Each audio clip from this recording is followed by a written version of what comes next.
I just want to start off and really welcome everyone to the first annual Maine Food Waste Solutions Summit.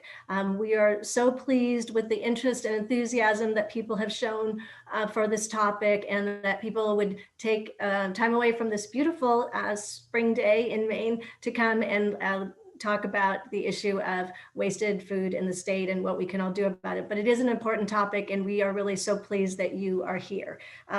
We want to just talk about the goals for today. I mean, really the number one goal is building awareness, education, and action to make a change in how people think about, food not as waste. Food should never be thought of as waste, but really as a solution for so many of the challenges that we face in the state. And so we hope that you'll leave here today a little bit more aware or educated, depending on your level, or more active than you were before when you got here. So that is the goal.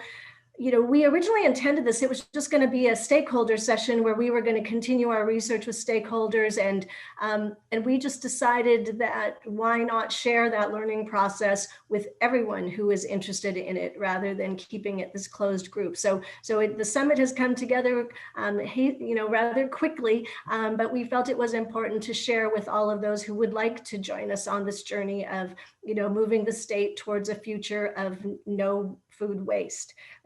But because it's a learning thing, we also want to really stress that we are trying to present the best experts that we have found in terms of the topic. So that will be sort of the educational portion of this, but we also want to learn from you. So, this is a research process, and we're very interested in your feedback. So even though we have a lot of topics to cover and we'll try to move quickly, we have the chat function open and available. So please, if you have comments or questions, we will be reviewing that. If we can't get to questions during the question and answer sessions, we will definitely be reviewing all of that and follow up on all the issues raised. So please, we would like this to be more interactive than the Zoom allows, but the chat function is our way to sort of communicate. So we invite you to participate through that. So anyway, so let's just get started with the next slide.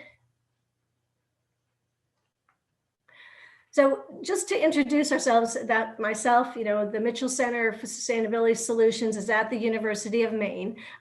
It's a research center, and it's dedicated to working with the state on solving challenges, actually reaches across the United States, works with a lot of institutions. And so that's the broad focus on interdisciplinary teams, on stakeholder-driven research, so working with the community, and utilizing these, you'll see today, students. Really an important piece of it is the students in the work. So I want to thank, the director of the Mitchell Center, David Hart, and Carol and Ruth, who are assisting us here today, for all the support that they've given to the specific work in terms of food waste. And I'll just share with you, for those of you who are at various parts in this journey of learning about food waste, when David talked to me about potentially doing this as a research project with students, my initial reaction was, food trash?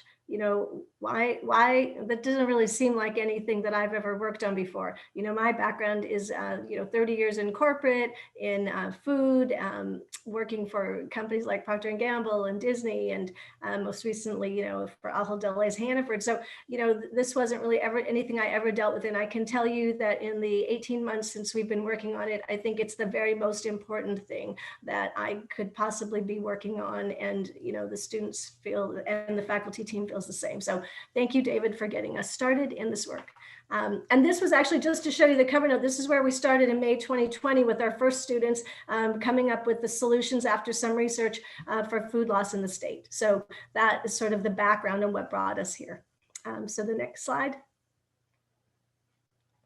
And as we said, the work that we've been doing all along, so you can just imagine where we've gotten to is with the help of stakeholders like those companies and individuals shown on this slide, who have shared their insights, shared their needs in the area of food waste and opportunities that they saw. And this is just a smattering. Over the 18 months, we have talked to so many people.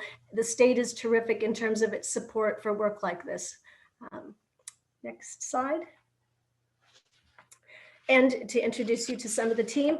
They'll actually be introducing themselves later, so I won't go through, other than to say, a continually impressive and talented pipeline of students that we have engaged in this work. My previous work at the university was at the business school, and the students on the sustainability teams are really so passionate. So they sort of combine, I think, with the triple bottom line focus. So not only economic, but also social and environmental, adding those really brings out a lot of passion, and they are doing terrific work. So, but they will introduce themselves later.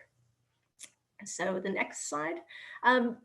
Again, the Mitchell Center, one of the guiding propositions is that it's faculty student teams. And so the faculty is there to sort of advise and help and guide and a little like block and tackle for the students to allow them to do even better work. And so the faculty advisors on this team, myself, a faculty fellow at the Mitchell Center, Dr. Jessie Miner from Farmington, University of Maine at Farmington, in geography, Dr. Travis Blackmer, economics at the University of Maine, Dr. Ivan Fernandez, a soil and climate scientist at the University of Maine, Dr. Mark Paris, Dr. Mark Paris is geography and sustainability at Farmington, and also he heads up their sustainability efforts on that campus, and then Dr. Jason Bolton, food science and innovation at the University of Maine, and known and throughout because of his work with the cooperative extension, well known throughout the state. So very lucky that work that the students have done, a lot of it is, with the help of these types of advisors that they have. So next slide. We would also be remiss if we didn't note the support of a terrific partner in this work, and actually sort of leading this work, Maine's Department of Environmental Protection. And they have really literally supported the efforts by, we have some grant funding which has allowed us to have even more students working on the project. And some of their guidance, like what we're showing here, is the Maine food recovery hierarchy. So, this kind of thinking about how do we move forward in terms of thinking about turning what is food that's wasted into food that's useful. And so these are sort of, this is the hierarchy, the most important: reducing. Next, we should always think of feeding people, then feeding animals, and then composting. So, with that kind of guidepost to sort of direct our efforts, it's been very helpful. So I think, I'm not sure if Commissioner Loisem, Melanie Loisem, was joining us this morning. Morning, Suzanne, I'm here. Good morning. So we would like to really thank you and your organization for the support that you've shown us.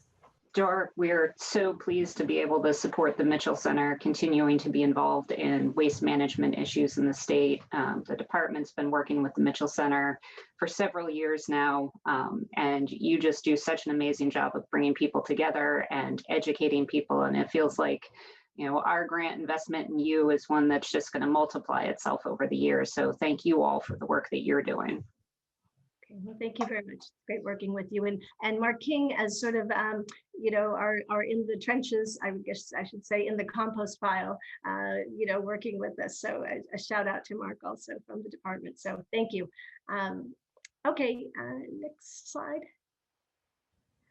So, okay, well, we're off now to start. The first part of this summit is really awareness and education. So, again, we are students of this as well as, many of you. And so we want to start off with the experts in the area of food waste nationally. So we are very pleased this morning to have, 3 guests that can really help inform us as to the data, the insights around what is happening with wasted food, both nationally and here in the state.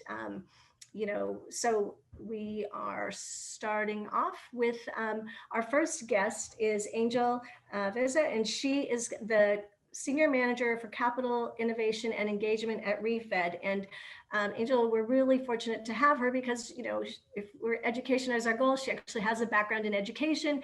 In addition, she actually graduated from the French Culinary Institute, and that which brought her into the world of food service, which I guess really made her put her face to face with what food waste looks like, which then brought her to World Wildlife Federation, who has a food waste initiative. And now she's at ReFed, joining that terrific team with their work. So pleased to welcome her here this morning. Amazing. Thanks, Suzanne. I'm really excited to be here today at the first annual Maine Food Waste Solution Summit. It's very exciting. So as Suzanne mentioned, my name is Angel Bessa, and I'm the Senior Manager of the Capital Innovation Engagement Team at ReFed.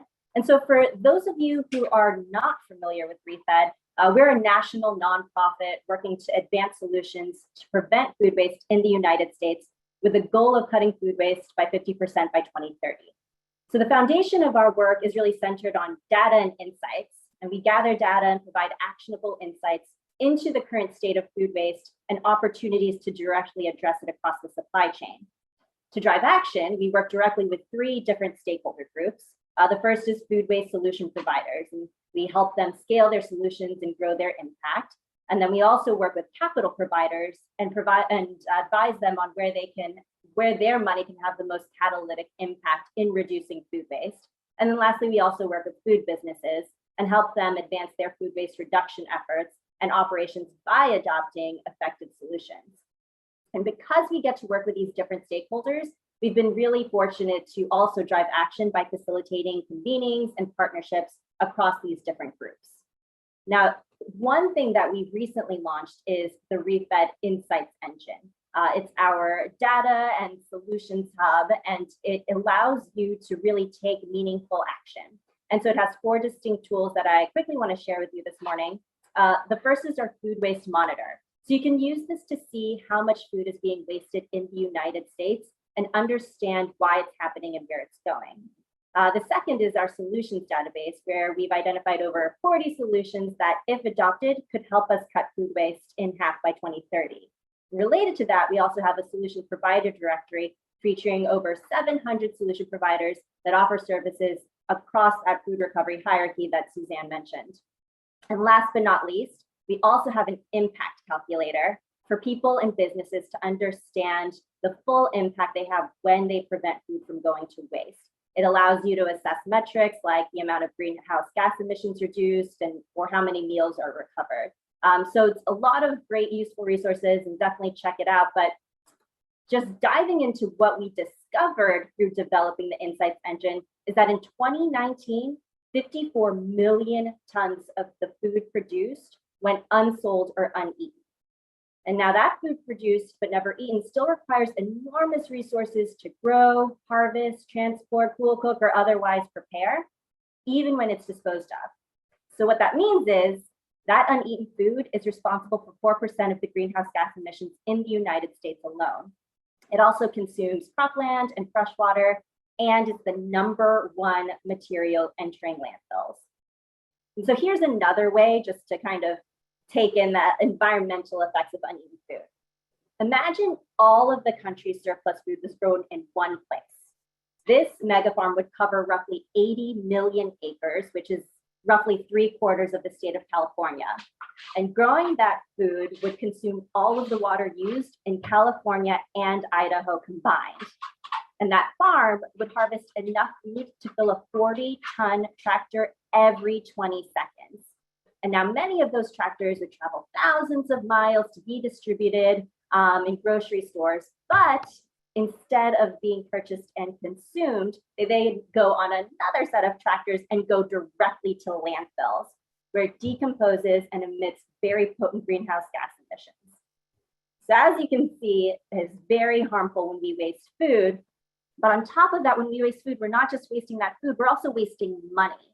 And so in 2019, the unsold or uneaten food has cost the country $408 billion. A lot of money. But now let's zoom in and take a look at Maine. So in 2019, more than 300,000 tons of food went unsold or uneaten. About half of that food was incinerated, landfilled, or disposed of by sewer. 32% of that surplus food was actually fresh produce. And the top 2 sectors that wasted food were consumers, or the residential sector, and farms. Now, I will say that these findings are consistent with what we're seeing across the country. Roughly more than 50% of the produce left behind on farms in 2019 was actually edible. And consistently, the residential sector is still the largest source of food waste overall, and it has an even bigger carbon footprint because of that energy required to transport food from farm to homes and then to landfill. But what we're finding is that prevention solutions can have the largest impact in addressing on-farm food loss and food waste in homes. I'd be remiss if I didn't call out that the pandemic has impacted food waste in the United States. While the numbers are not definitive, there's definitely been an increase in food waste. The silver lining, though, is that COVID-19 has sped up the adoption of non-traditional food distribution models, and demand for restaurant-based food has decreased while demand for online purchases and groceries has increased. So it's also illustrated that our supply chain is very interconnected globally. And so if we could have a more decentralized supply chain with more local food economies, we could be more sustainable in the long term. The other thing to consider is that it has had some impacts on consumer purchasing behaviors, and it's unclear if those will be long-term effects, but it's definitely forced individuals to start cooking food at home and learn food management skills like proper storage and ingredient repurposing, which are really helpful in reducing food waste. So let's talk a little bit about the food waste solutions, because despite the impacts of COVID, implementing food waste solutions that prevent food waste still have the highest impact in terms of net greenhouse gas emissions reduction and the net financial benefit. And so two key solutions that we've identified through our work is imperfect and surplus produce channels and consumer education campaigns. These are among the top solutions for preventing wasted food. Now, what we're finding is that online marketplaces, specifically B2B or B2C, as well as upcycling, are some of the most effective ways to address the large amounts of food being wasted on farms and in homes. Because one, as I mentioned with COVID, we are in a more virtual world. And so online marketplaces are gaining a ton of momentum with people doing most of their shopping online. And we anticipate that we'll see this trend continue over the next 5 years and beyond. COVID-19 also highlighted the inefficiencies in our supply chain, and that helped build consumer awareness about food waste. So we're finding that this awareness has created a market demand for products that can prevent food from going to waste, like upcycled products. So let's talk a bit about some examples of food waste solution providers. So one example of a B2B tech company is Forager, and they're aimed at increasing the amount of local food available, and they offer a gleaner tested technology that can simplify and speed up purchases of large volumes of fresh food from farms, and it's designed to drive a more local food economy. In terms of B2C online marketplaces, Farm Drop, which I believe is actually on the line today and based in Portland, Maine, they offer a B2C online platform where consumers can purchase food from local farms. So they're really driving a very resilient, sustainable local economy. And so that's another great resource just for everyone in Maine. Misfits Markets is another online platform that sells imperfect produce directly to consumers. And this type of model is interesting because it doesn't only prevent food from going to waste on farms, but it also does build that consumer awareness and demand for surplus food. Similarly, meal kits like HelloFresh have a lot of opportunity to source surplus and imperfect produce, and they're already designed to prevent food from going to waste in homes because it provides the appropriate amount of ingredients and helps manage portion sizes. And as I mentioned earlier, food that's wasted in homes has a large carbon footprint. So when meal kit companies pre-prepare the meat or produce or whatever other ingredients before it's sent to the consumers, all of the trimmings and byproducts from that prep is now in a centralized location, which makes it easier to manage. And so a larger company like HelloFresh has the operations and infrastructures to manage the tons of byproducts and trimmings rather than it being dispersed across millions of consumers. On top of that, they're also gaining a lot of traction because, again, with COVID, a lot of consumers have started to use meal kits and are finding that they enjoy it. And so we'll see likely over the next few years an increase in market demand for meal kits.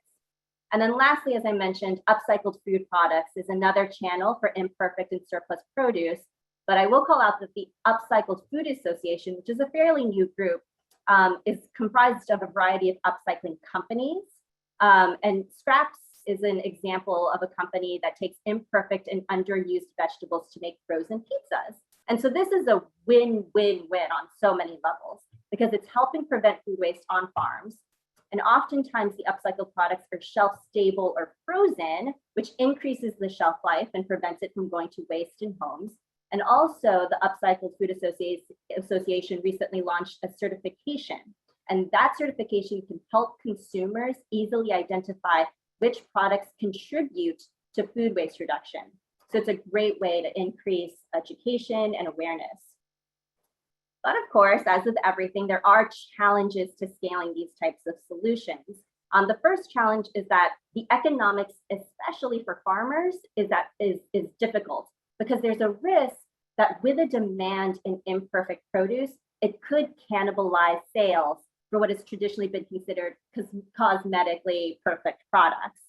But at the end of the day, a lot more consumer education and incentives are still needed to scale any solution. And currently, pricing of upcycled products have not always been cost competitive. But there are some tools out there that are at least giving some hope. One is catalytic capital. And so catalytic capital can help de-risk innovations, close funding gaps, as well as build infrastructure and capacity.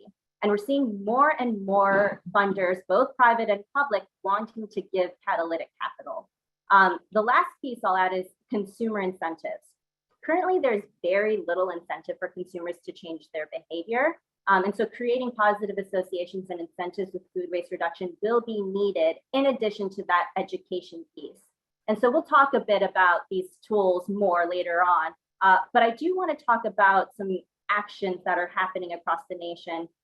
And so started looking with the Florida Food Waste Prevention. So this was an initiative that was started by a group of individuals coming from different backgrounds, from academic institutions, nonprofits, government agencies, and food service companies. And what they did was they started this week as a way to engage their communities through special events and activities. And this was inspired just from an interstate dialogue with California, actually, because they hosted a food waste prevention week. And Florida decided that they wanted to replicate that. And one of the most successful events that they had was actually a virtual hackathon, where high school and college students had the opportunity to really take ownership and get creative and give out new ideas for how we could reduce food waste. And it achieved its objective because it definitely raised awareness and engaged people in their communities. I'll also call out that Oregon Green Schools, which is an organization that influences families and their children to reduce food waste in their homes. They actually are hosting a virtual Earth Day celebration. And the highlight of their event is actually cooking demos. And what they're showing are things like how to use overripe bananas, stale bread, romaine bottoms, Parmesan rinds. And so it's a lot of fun. And what they all have in common, though, these different types of events, is that they're definitely raising awareness about food waste. They're definitely educating people. But that's only part of the equation when it comes to changing consumer behavior. And the other piece that I'll talk about here is that we do need positive incentives. And so what I have here is a list of 7 kind of guiding criteria that can really help change consumer behavior. And so, we could talk about, let's say you want to get people to compost more. Well, if you have the education piece, which is kind of one of the things we're doing right here, you're starting to make it tangible for people and help them understand why diverting food from landfills and composting instead is better for the environment and for the economy. And so now it's a tangible thing for them. And let's say you start giving people bins, free bins, so that they can compost their food and you'll pick it up for them. So now it's cost effective because it's free. It's accessible because now they have a bin that they could divert their organic waste into. And now it's easy because you just roll it out and maybe it's taken away to a composting facility. The problem is oftentimes people, even though they have the information and maybe they have the resources, still don't always make the actual behavior change and divert their food and put it in the bin, in the compost bin. And so what's missing is that incentives piece where they need maybe rewards. Imagine if people were given the opportunity to compost, you also told them, okay, if you compost your food, the more you compost, we'll maybe give you a gift card to a restaurant. And so now they're like, oh, I get a reward. I have an incentive. Now it's getting interesting for me and I have more reason to want to, while also, again, with the pandemic, supporting the restaurant industry. So now you're having people get a little bit more engaged and you're solving more problems and you're also involving them to be social. And so that social influence piece is also key because people are social beings and they want to interact with people. And then the last piece is now they have a story that's tied to their identity. I am composting, and so it's good for the environment. And I also get this great reward where I can go and support restaurants that are struggling. And these are kind of the things that are needed in the mix of consumer education awareness is also that incentives piece to really get behaviors to change across our communities. And so the other thing I'll talk about too is what's happening regionally. So the Pacific Coast Collaborative recently started, I think, just a few years ago, but it's comprised of British Columbia, Washington, Oregon, and California. And the aim of this is to reduce greenhouse gas emissions by at least 80% by 2050. And what this has done is they've brought together this entire region and they've increased collaboration instead of individual jurisdictions doing their own separate thing. And now there's more public-private partnerships, and they've engaged the retail industry and have gotten large retail grocery chains to commit and sign on to reducing food waste in their operations. And what they've also done in partnership with REFED is developed a grocery retail calculator. So now retailers are committed to reducing food waste. They're able to measure it and track their impacts, but now they can better understand what solutions they need to implement to further reduce food waste. And so that's one thing that's happening in the region and with specific food businesses. I'll also call out that some individual companies are taking initiatives of their own. As an example, the Wonderful Company launched the Wonderful Innovation $1 million Pompeii Day. So if you're familiar with the Wonderful Company, one of their products is their pomegranate juice. But as you can imagine in their facilities, when they are juicing that much pomegranates, they're generating a ton of byproduct. In fact, they generate 50,000 tons of pomegranate pumice every year. And so they realized, though, that this byproduct actually is very rich in nutrients, antioxidants, and they wanted to maximize its value while also having an environmental impact. And this is what Susie was talking about also, generating revenue, because there isn't a business opportunity here. So what they did was they launched this challenge to try and discover all of the possible innovative solutions out there that can really maximize the value of this product. And so they're still in the middle of the challenge now, but some interesting solutions they're seeing are nutrient extraction or using the pumice for healthy pet food ingredients. And they're discovering there's a wide range of possibilities for them to explore. So that's one example, but maybe to take it a level further and maybe on a smaller scale are restaurants, again, despite COVID, are finding ways to reduce their food waste and save money. So one restaurant, Manhattan Restaurant, reduced their food waste along their supply chain by improving their sourcing practices and building strategic partnerships. So two examples are, one, they actually serve a lot of lobster in their restaurant. And what they would do is they would order whole lobsters, break them down, cook them, and that takes a lot of time and energy. And so there's a lot of money going towards that. But then they may not always be able to sell it because maybe the guest only wanted the lobster tail. So now they had this piece of information, and what they decided to do was, instead of purchasing that whole lobster, they just purchased the lobster tail. But now you might be wondering what happened to the other parts of that lobster. Well, with their strategic sourcing, they decided to only work with a vendor that was aligned with them in terms of their sustainable vision. And so they worked with a vendor that gave them just the lobster tail, but that vendor then would take the rest of the product and turn it into something new.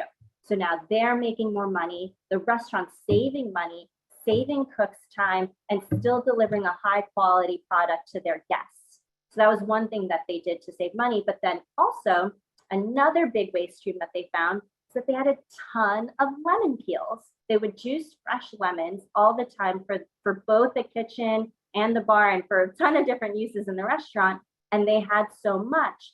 So what they did was they decided to partner with a local brewing company that would then just take the lemon peels for free and create a co-branded new ale. I think it was a sour ale that they ended up making. So now Manhattan has this amazing story that they can tell their guests of, hey, we realized that we're wasting a lot of lemon peels. We decided to partner with this great local brewery, and now we have this beautiful can of beer for you to enjoy with your meal. So again, it's a win-win. It's a great story. They're generating revenue and they're strengthening their brand. And what this really is at the end of the day is saying that you can transform your waste into revenue. And just finding those opportunities can be really key for a business. And so I'll just kind of take a step back and say, I think the key takeaways here are, it is important to create positive incentives and associations to start changing behaviors. And to remember that, like Suzanne was saying earlier, waste is an opportunity and you can transform your waste into revenue. And so I think those are the big things to remember here. And you know, if you're trying to figure out where to start, I would say a great framework is to first understand what you're trying to achieve. Establish your objective metric. Maybe it is just that you want to divert all the food from landfills and just compost it, which is fine. Maybe it is you want to donate more food. Maybe it is you want to reduce as much greenhouse gas emissions as possible. All of those things are different types of solutions, and that will give you a different strategy. But you just need to figure out first what you're trying to achieve. You can analyze the data, figure out the causes, and then you can define your solutions and start building out that strategy, work streams, and implementing a plan with your partners and team. And I will say again, the Refed Insights Engine does have a ton of tools that can help you really identify and figure out where to start. And one framework that we do offer is a blueprint for action that has 7 action areas along that food recovery hierarchy that was mentioned earlier. And again, because there's so much opportunity with prevention, you'll see most of the actions are in that prevention bucket. And so that's another great way to try and figure out where to start and where your strategy should go. And of course, you guys have any questions, you know, feel free to reach out anytime. You know, we'd love to be as supportive as possible. And I just really want to thank you guys for your time. Thanks, Suzanne, for having me. It's a really exciting to be here. So thanks, guys. Angel, thank you so much for those insights. Hi, everyone. I'm Travis Blackmer. I'm one of the faculty advisors for the team. And Angel, we just want to follow up with you real briefly with a quick question. There are so many places to get started with food waste solutions, whether it's through Refed, the EPA, the Food Law and Policy Clinic, et cetera. How do you think a small business or organization should get started with tackling food waste? What's the best place to get going on? Just a small business organization? Is that what you said? Sorry. A small business or any organization. Where do you think someone should get started that's trying this for the first time or wants to get moving? Yeah, so kind of as I was saying earlier, I think it's first understanding what you're trying to achieve and what that vision is. So starting with the end in mind. And once you figure that out, I would also say trying to figure out how much food are you wasting and why is it being wasted? And so once you understand, okay, let's say I'm trying to reduce as much greenhouse gas emissions, I'm wasting X amount of food, and this is why. With those pieces of information combined, you can then figure out the right solution to implement to address it appropriately. Great. Thank you so much, Angel, for your time. Really appreciate you sharing today. Yeah, thank you. Thank you. Yeah, Suzanne, I wanted to thank you also. As I said, this is a learning for all of us. And I was sitting here excitedly, like taking notes during your talk. And so, a lot of really good ideas. Appreciate you talking about the communication and the education, since that's why we're here, and just all these additional things we could be doing. So it was right on target. I think we had some other questions in the chat, and you actually in the presentation addressed most of them. So we want to just thank you again, and we will stay in touch with you, and definitely everyone should check out the Insights engine, which has a lot of additional data. So thank you. The next presenter that we have, let's see.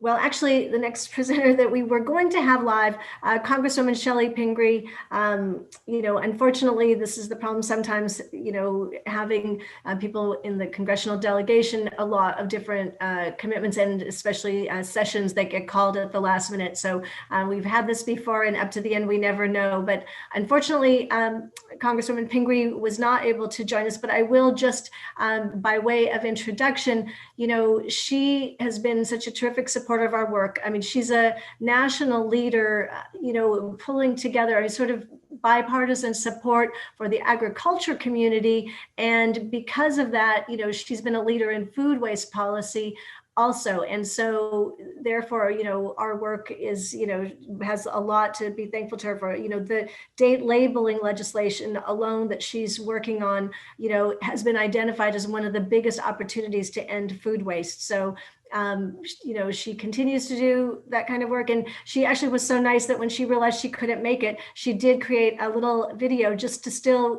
because it is an area to learn about what is happening on the national level. So why don't we just play the video?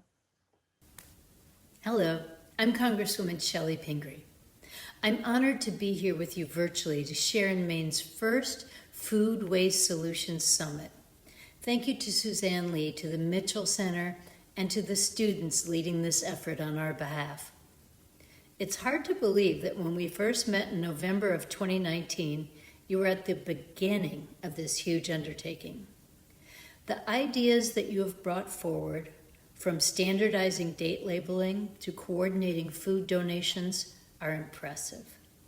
Addressing the triple bottom line to support profits, people, and planet is the kind of innovation that will address both the climate crisis and food insecurity. We are all aware of the sobering statistics. 1 in 5 children in Maine go hungry, yet more than 30% of our domestic food supply never makes it to the table. The issue of food loss is multifold. It is a waste of labor, a waste of energy, and a waste of water. And when it ends up in our landfills, it is a major contributor to the greenhouse gas emissions that drive the climate crisis. The EPA found that at landfill and combustion facilities, food waste made up the largest percentage of household material received. As you know, there are many ways to address food waste, but stemming the tide is critical. You can't prevent the flood without turning off the faucet. Your work will do just that. I am happy to support those efforts in Congress. As the co-chair of the Bipartisan Food Recovery Caucus, I've made food waste prevention a central tenet of my work. This month, I plan to reintroduce the Agriculture Resilience Act. This comprehensive bill to address climate change and agriculture includes an entire section dedicated to cutting food waste in half by 2030. I also plan to reintroduce several other bills to address food waste. The School Food Recovery Act and the Food Date Labeling Act are both aimed at diverting food from the waste system. Last Congress, at my request, the Government Accountability Office drafted a food labeling report that confirmed what we already know. Unclear date labels lead to confusion, which leads to unnecessary food waste. The report recommended that federal, state, and local governments coordinate to standardize food date labels. Thank you again for being partners in this work. This is not a problem easily resolved in the short term. I look forward to learning more about your innovative ideas to stem this issue. Thank you so much and take care. You know, it's terrific to have that type of congressional leadership, and we're really appreciative because that date labeling is a bipartisan issue. It can help businesses. I mean, it helps in every measure, and we really applaud Congresswoman Pingree for getting behind that kind of legislation that can only do good. And so we look forward to, you know, seeing some progress with that. So that really sort of covers on the national level. And so we're very pleased to cover the state issues with regard to food waste. We have Sarah Nichols, who's the Sustainable Maine Director at the National Resources Council of Maine. And Sarah has been recognized and was recommended to us by everybody when we talked about having somebody who would be sort of the expert on what is happening with legislation in the state. So we're really pleased to have her this morning. Thank you, Sarah. Thank you. Good morning, everybody. Just give me a second here to share my screen. All right, there we go. Hopefully everybody can see that. But I just want to start by saying thank you so much to the Mitchell Center for hosting this event and for the invitation to speak. I'm really honored to serve on this part of the presentations with ReFed. We've used our data so much over the years, and I'm so grateful, Angel, for your contribution to this discussion today. I'm also very honored to be speaking after Shelley Pingree. She's just been such a champion for us on these issues, and I'm so proud that she is representing Maine at the national level. I'm very, very excited about making some progress on the date labeling in particular. I think that's one of the bigger problems that should be an easy fix. So, for people who don't know NRCM, we are the state's largest environmental advocacy organization. We've been protecting Maine's environment for over 60 years. We have over 20,000 members and supporters. I'm looking through the attendee list, and I see that many of you are attending today. So thank you for your support. At NRCM, we work across a wide variety of environmental issues, and I head up our Sustainable Maine project area, which is focused on waste policy. We work on state and federal waste policy.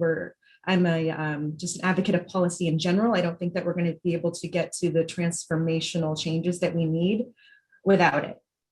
So let's see, I'm going to use my short time here with you today to discuss a little bit about where we have been and a little bit about where we're going.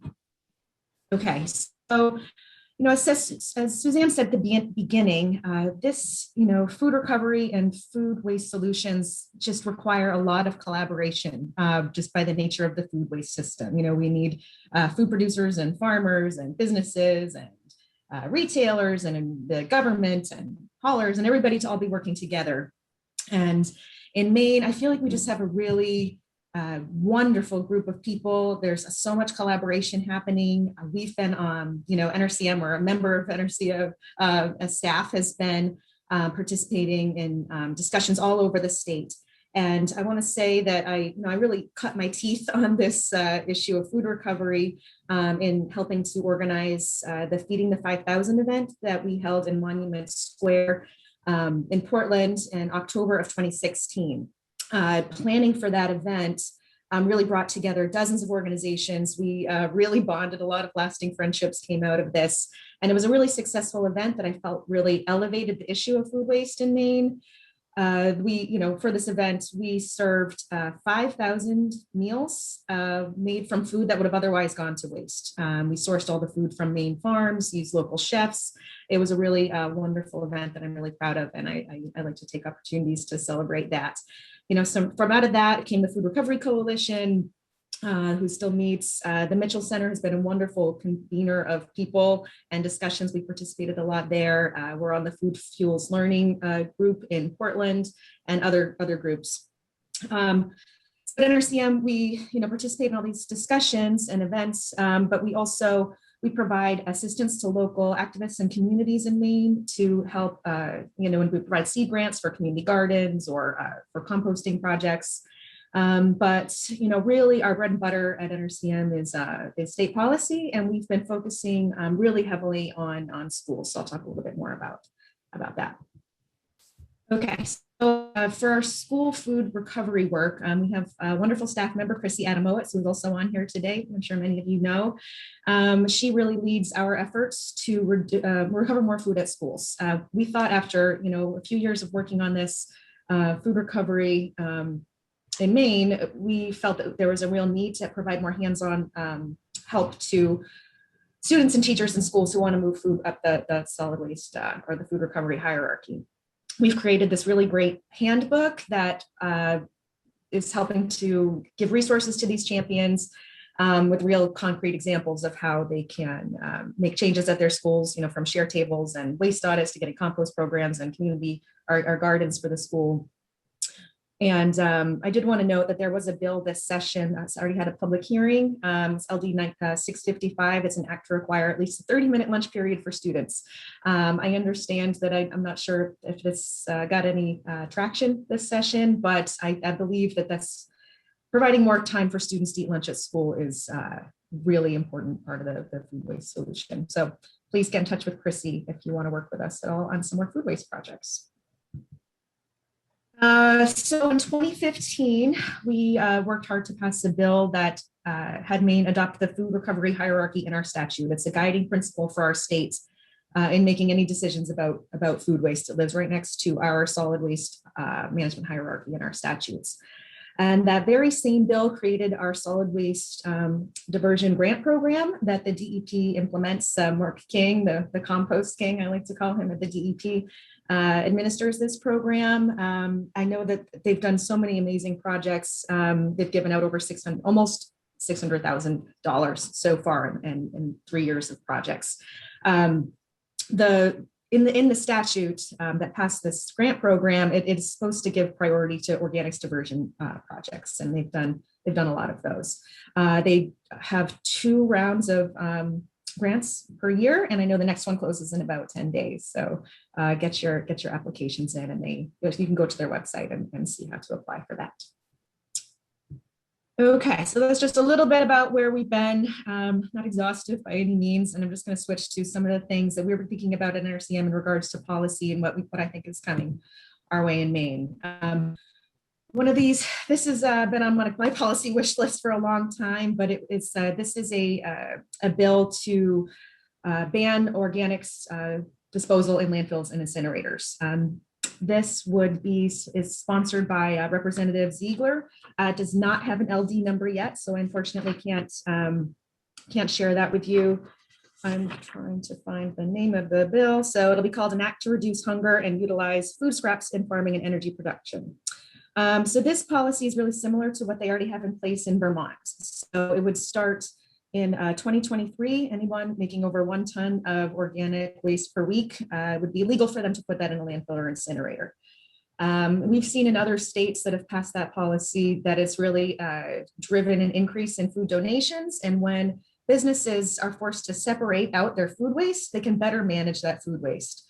And they kind of have a better idea about what's in there. And it does lead to changes, moving it up the hierarchy and getting it out of those bottom rungs where a lot of it's going now.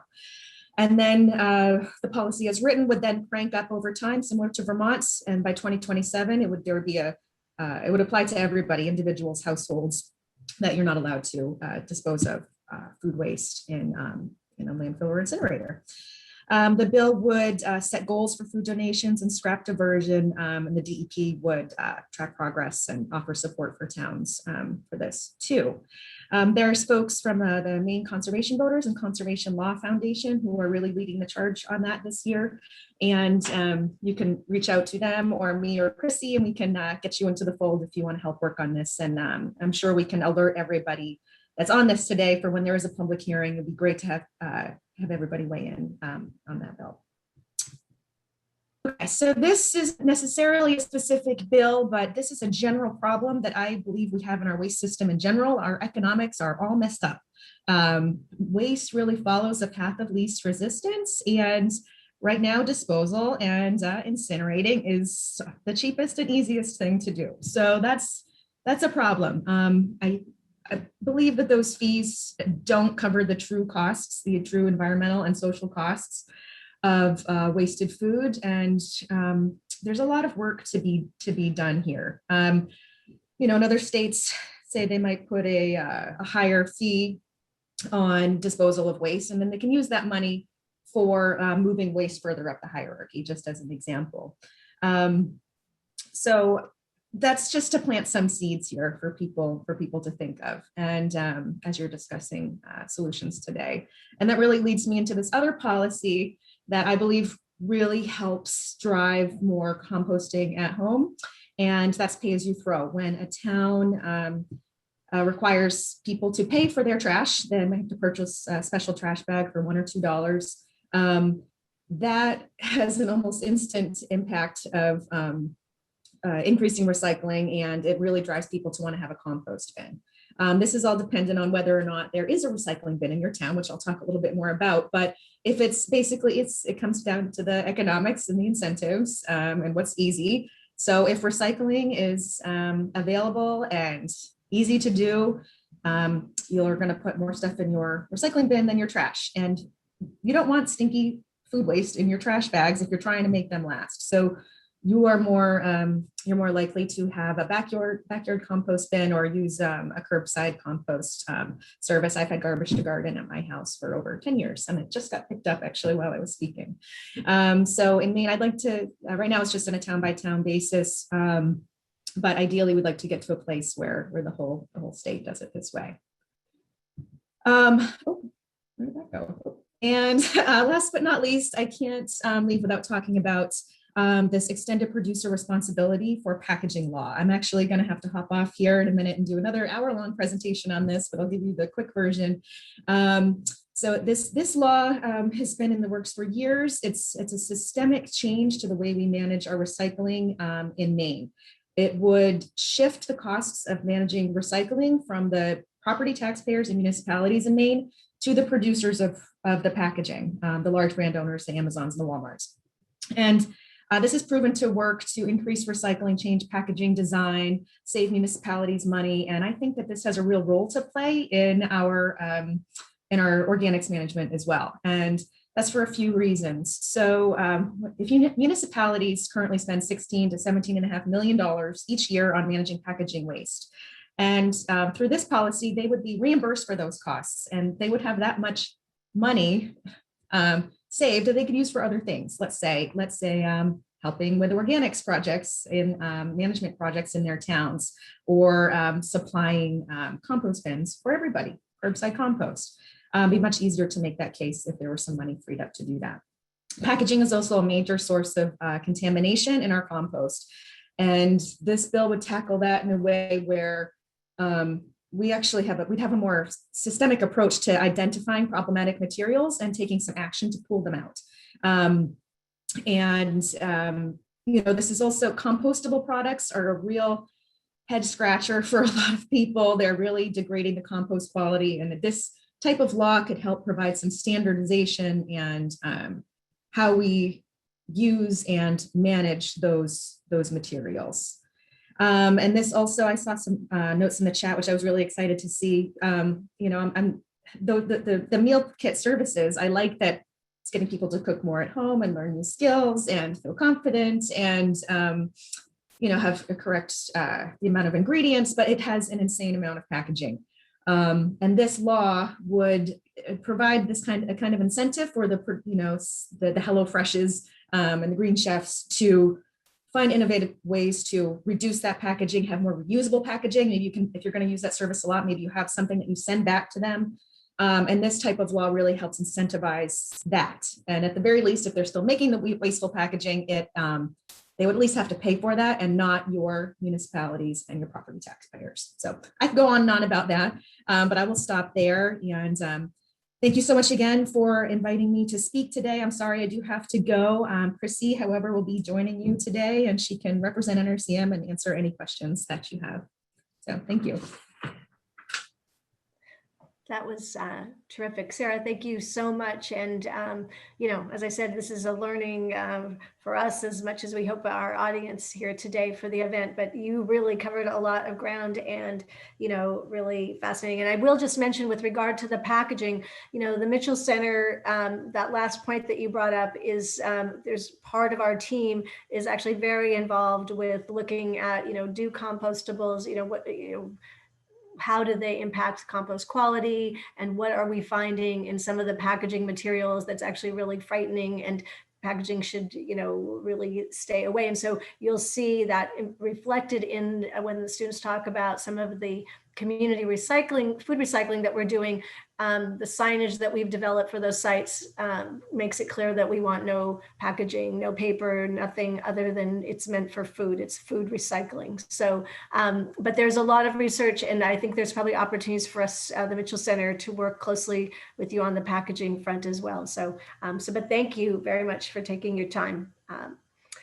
So I will now move on, you know, from the sort of education and awareness. So now we've had a little taste of that, and move into the action portion, you know, where we can see how some of these ideas, Angel was very good about talking about some really best practices around the country, but we actually have some best practices right here at home. And that's the next section, action.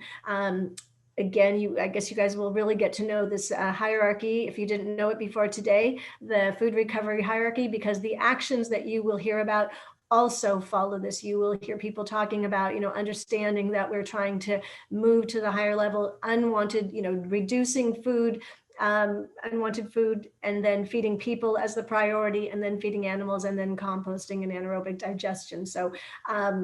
So with that, we'll get into sort of talking about some of our local successes with the next slide. So, you know, I think if you saw the schedule, you see that we have 4 specific highlighted success stories that we want to talk about today. But actually, I would be remiss, and certainly in the lead up to this event, I have been contacted by so many other people doing such amazing things in the state, whether it's, you know, the variety of curbside composting organizations that have sort of been leading this and championing this effort. You know, before more people were talking about it. You know, people looking at innovative ways of utilizing byproducts, you know, spent grain research going on. We have people looking at different donation types of models to spur that. We have our community college, you'll hear later, doing work to explore food preservation as a means for using surplus produce and giving it extra shelf life. So anyway, just a lot of really great work. Wanted to reflect that in the slide here. But thank you all. And we will, with our communication efforts, actually think a good idea that came out of this event, the lead up, so many people contacted me, I think we'll start to do on our website a blog that will highlight these efforts. So, you know, we can actually take the time to acknowledge and thank all of you.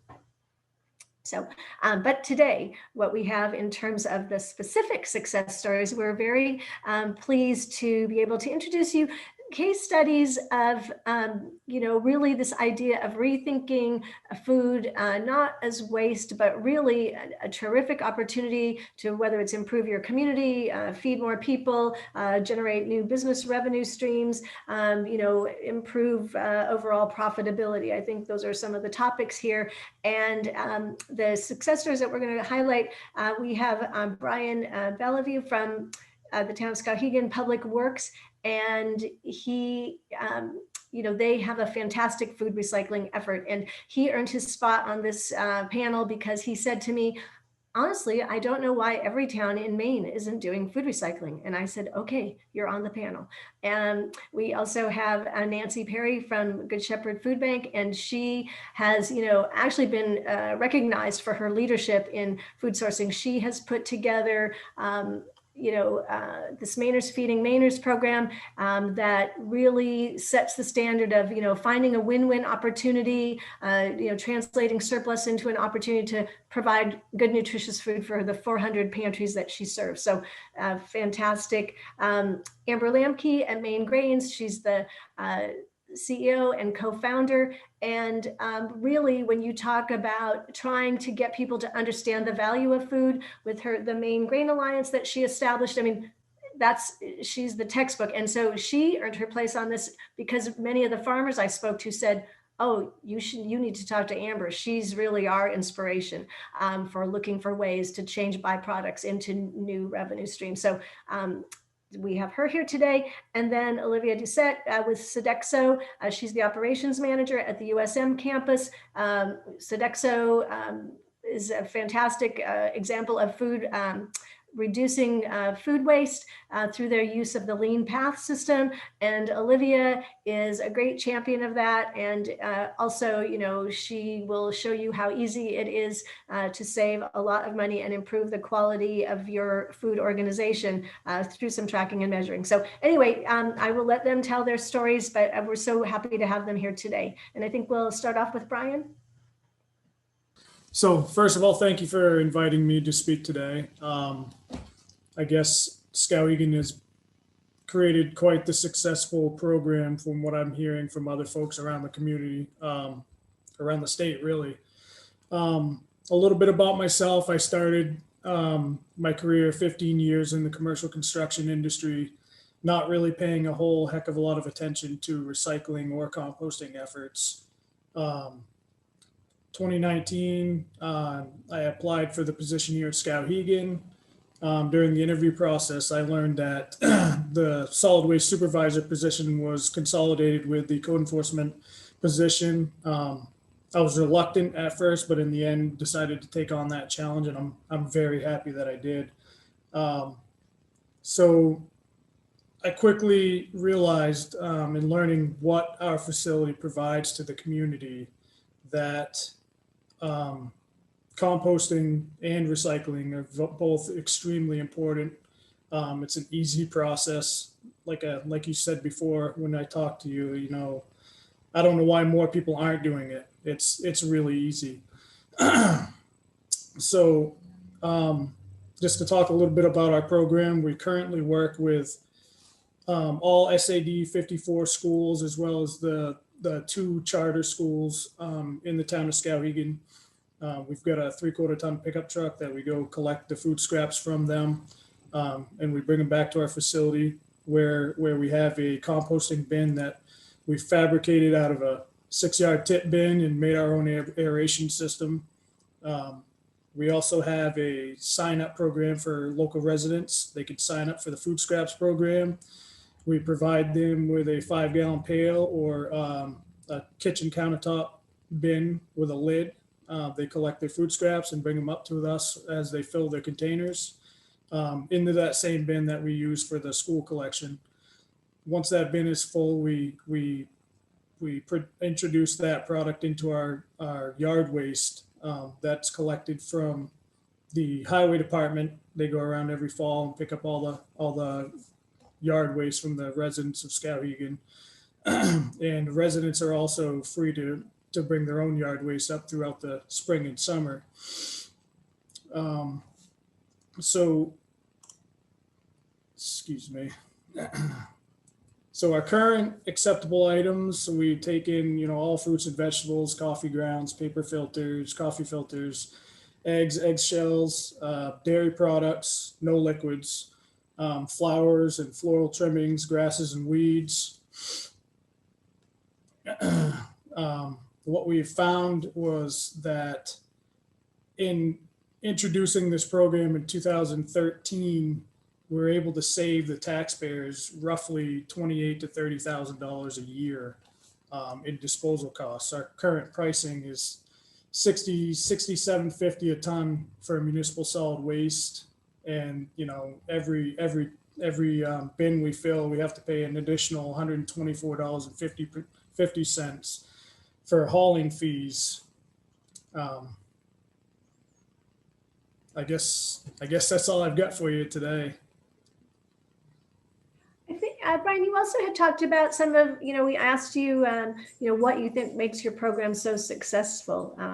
Maybe you could just talk a little about that. Yeah, so my predecessor did a phenomenal job kicking off this program and has generated quite the buzz amongst the residents.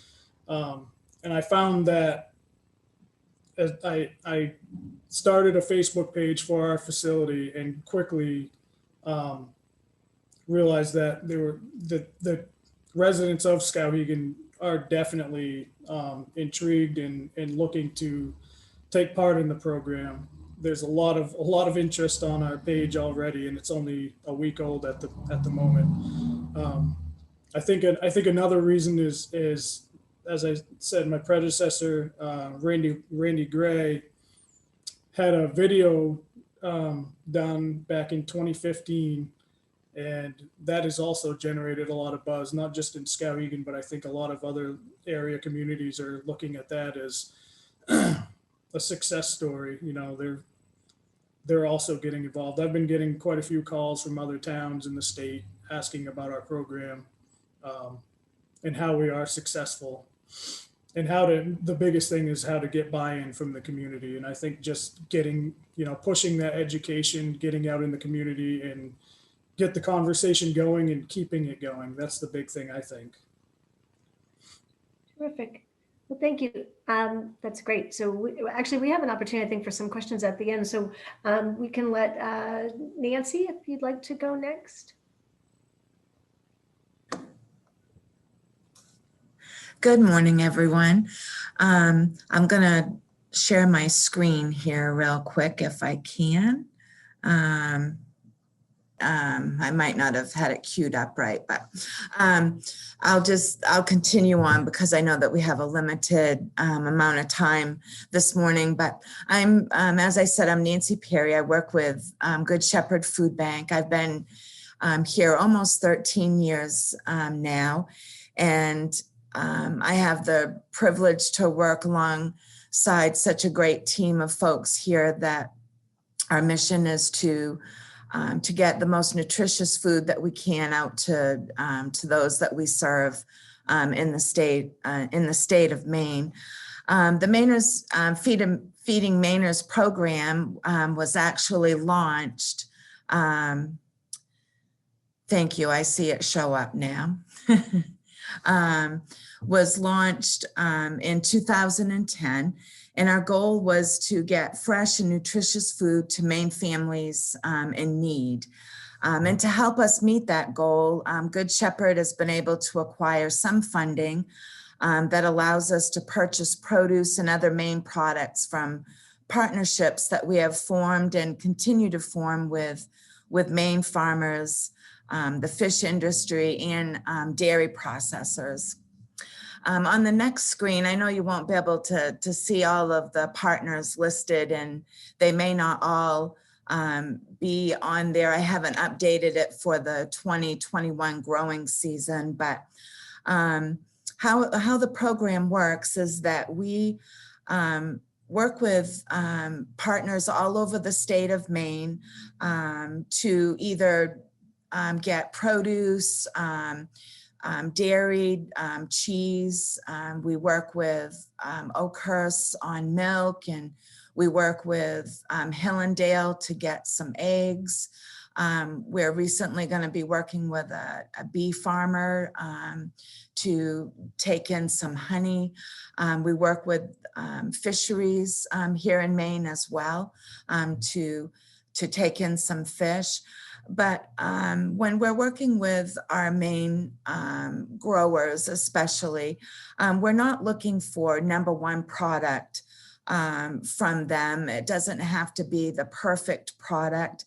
For the most part, we purchase what we call the seconds from the farmers. We're a channel that the farmers can move their produce that perhaps the retailers and other vendors may not take because they might have some blemishes or bumps on them.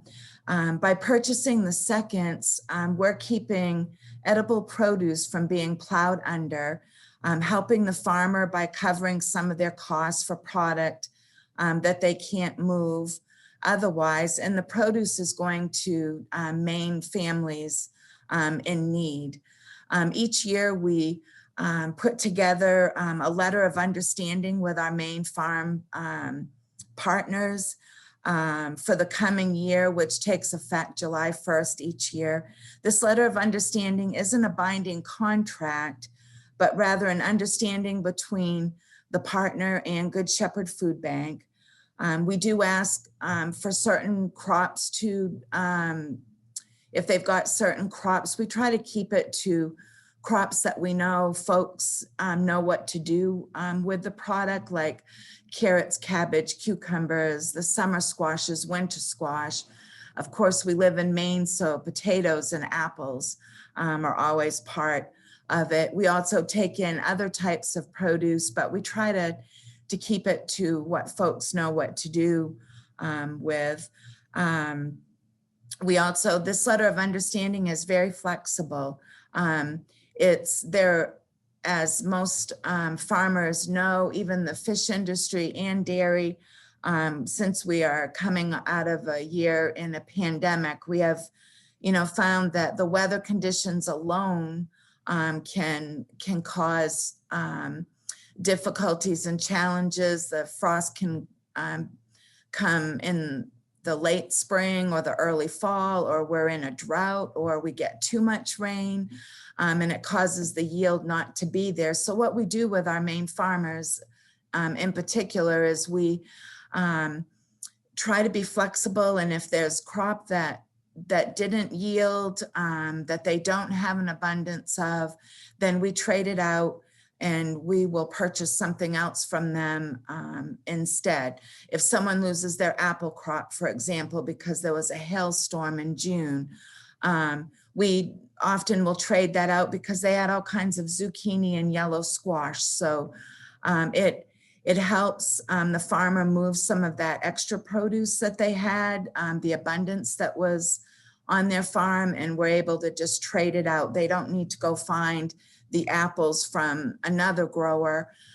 We just work with what they've got. The farmers have told us that this helps them a great deal, our flexibility with being able to do this trade out. Another benefit is that because so much of the produce, sometimes they get so much winter squash or the zucchini and yellow squash, for example, or cucumbers. And a lot of that would just get plowed under, but we do give them this opportunity to be able to purchase those seconds so that we can hopefully save on some of that, on some of the waste that does get plowed under. I was surprised when I heard that in Maine, 32% of food is produce that gets left in the fields. And I'm glad that even though Good Shepherd is, out there serving the pantries and we're trying to get food to those that we serve, I'm glad that we're able to help in a little way to hopefully bring that percentage down. If you could go to the next slide.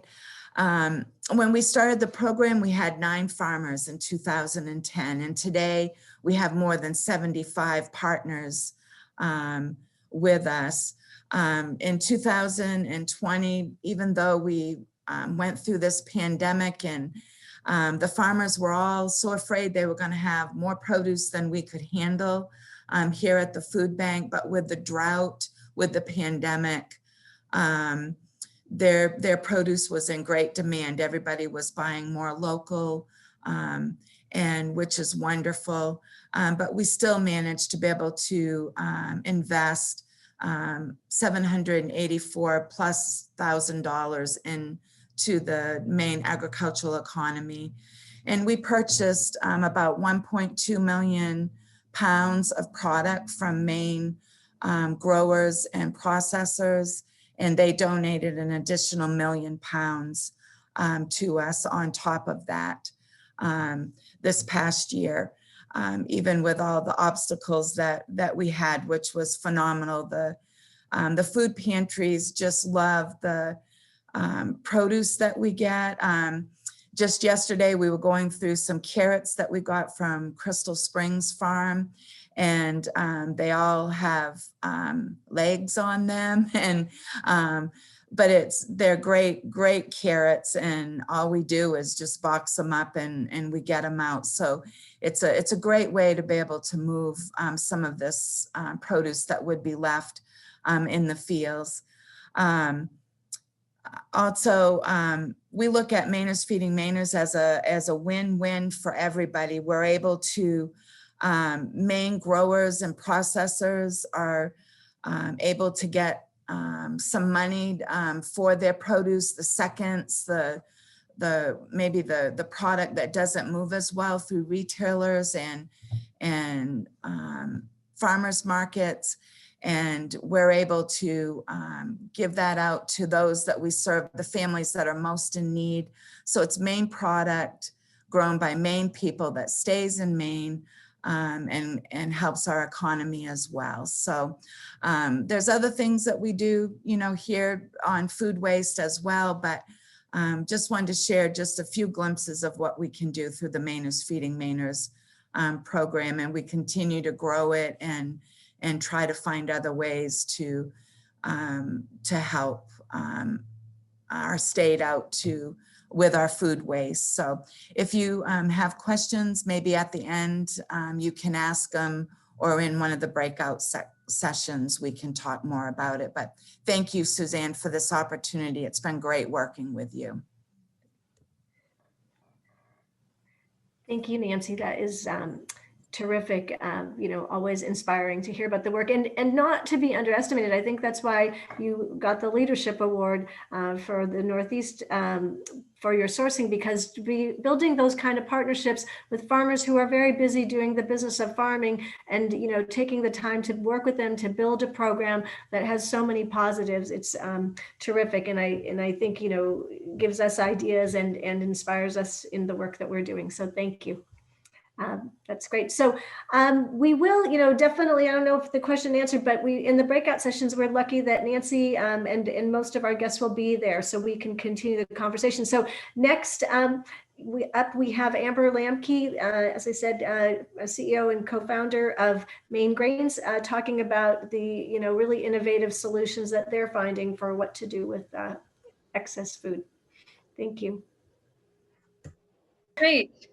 Well, great to be with you, Suzanne, and what a pleasure to follow Nancy, who's doing such incredible work in Maine. And Maine Grains, my business, is pleased to be a provider in the Mainers Feeding Mainers program. So it's just such a wonderful resource and connection that we have here in Maine that really sets an example.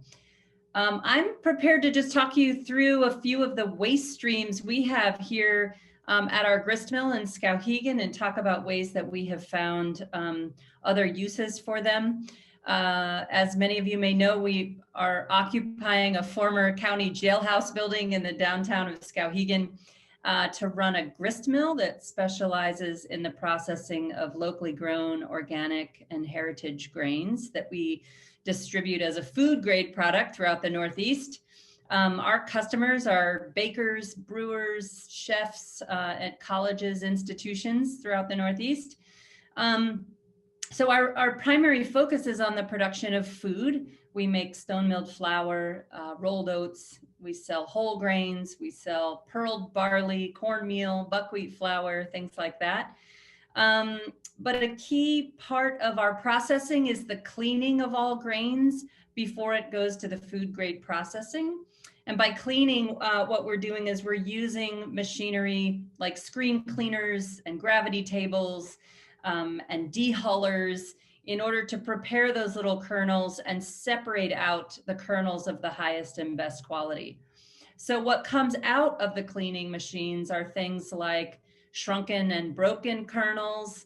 Sometimes we're removing non-grain kernels like wild radish seed or vetch seed. Sometimes we need to separate the ones that naturally crack in the process from the ones that are whole, so that we can use the whole kernel. For example, if we're heading on to a rolled oat process, we want to start with a whole oat groat that goes into the flaker for rolled oats. So we'll take all the cracked pieces out.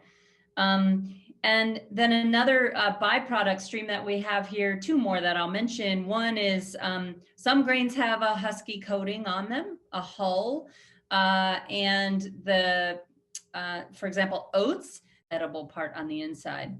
The same is true of grains like spelt and emmer and einkorn. Those all have hulls on them that have to be removed, and humans can't digest them.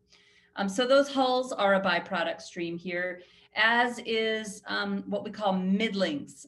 So what we make an all-purpose, what we call sifted flour here, that is stone milled, but we are sifting some of the bran out of the stone milled flour to make a lighter texture for all-purpose baking.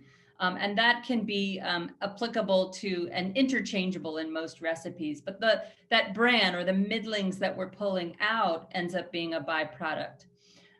So as our mill has grown and developed, those byproduct streams can accumulate in great volume.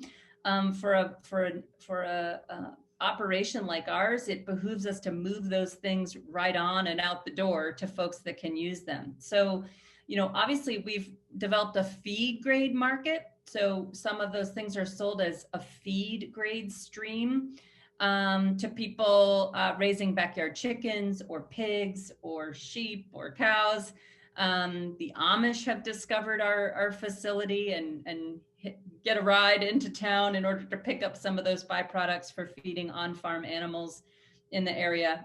In many cases, these byproducts are certified organic because the majority of the products we produce here are certified organic, and we've been able to make those byproducts available at very competitive prices that make it worth someone's while to come purchase those things here rather than paying certified organic feed prices on the marketplace. So that's a popular thing in our surrounding community, to get on our wait list for feed grade products.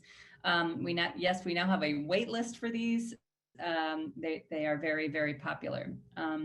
The other thing I'll mention is that the chaff, the hulls, those are collected in a cyclone outside our building that deposits them into great big tote bags. And the tote bags hold about 600 pounds of oat hulls per bag. Some of the markets we've discovered that are interested in those are folks who are mulching gardens. It's a light, chaffy material that's high in silica. I use them in my own garden. We have a compost facility in Unity that buys the oat hulls as an alternative to vermiculite in making his potting soil mixes. So because the oat hulls are high in silica, they're light and fluffy, they help aerate a soil mix. So he's one of the customers. We have found mushroom companies that find utility in using the oat hulls as a medium for growing mushrooms, particularly if you're moistening the medium and stuffing them in tall sacks from which you inoculate some hole penetrations in the tall sack, and you can grow mushrooms in the oat hulls. We've had people buy them for dog bedding, rabbit hutches, things like that. So, some of finding the outlets for your byproducts or your waste streams really just has to do with getting the word out about what is this material, what can it be used for. We use social media a lot to show people how they're being used, and that's been quite successful. The middlings that I mentioned, those have utility as a feed grade byproduct. They're very powdery, so some folks feeding that material out to animals will hydrate them into a mash in order to feed to chickens, for example, that would have an easier time pecking at the mash. I should note that we're leaving livestock producers we're leaving it to their discretion to blend feed streams that meet the nutrition requirements of their animals. We're not doing any blending here. But One other stream I'll mention before closing here today is a stream of flour that comes off of our stone mill every day. When we turn the machine on, the millstones start up, and we catch the flour for the first 60 seconds or so. And millers are checking for the texture and quality of the grind before we divert that stream to keep as the sellable product. So that first catch of the morning, we call it our run of the mill flour, and it's perfectly food grade, but it just has particle sizes that vary until we get to the point of the milling where it's fine enough to save. So that run of the mill flour becomes a food grade byproduct that we are able to sell inexpensively, both to the Good Shepherd Food Bank, who picks that up here in order to distribute to different food cupboards and food shelters around the state. We're also able to sell that product to an in-house baking program at the Mountain View Correctional Facility, just north of us, where Mark McBride, who I think I saw might be on this call, is teaching inmates how to bake their own bread of all kinds in order to both create a great product for inmates to have, but also a baking program that saves the facility money. So that's a wonderful outlet for us of this run of the mill flour. And I said that would be the last example. I'll give you one more because today's Friday, and we have a farmer that comes every Friday who comes to clean up all of our dust streams. You know, even the dust collection system here results in a byproduct that would otherwise be composted, that we used to have to spend labor and time cleaning up, removing, and hauling to our transfer station. We now found a farmer that's willing to come pick that up for free every week, every Friday, because he is raising a strain of wild boar on his property.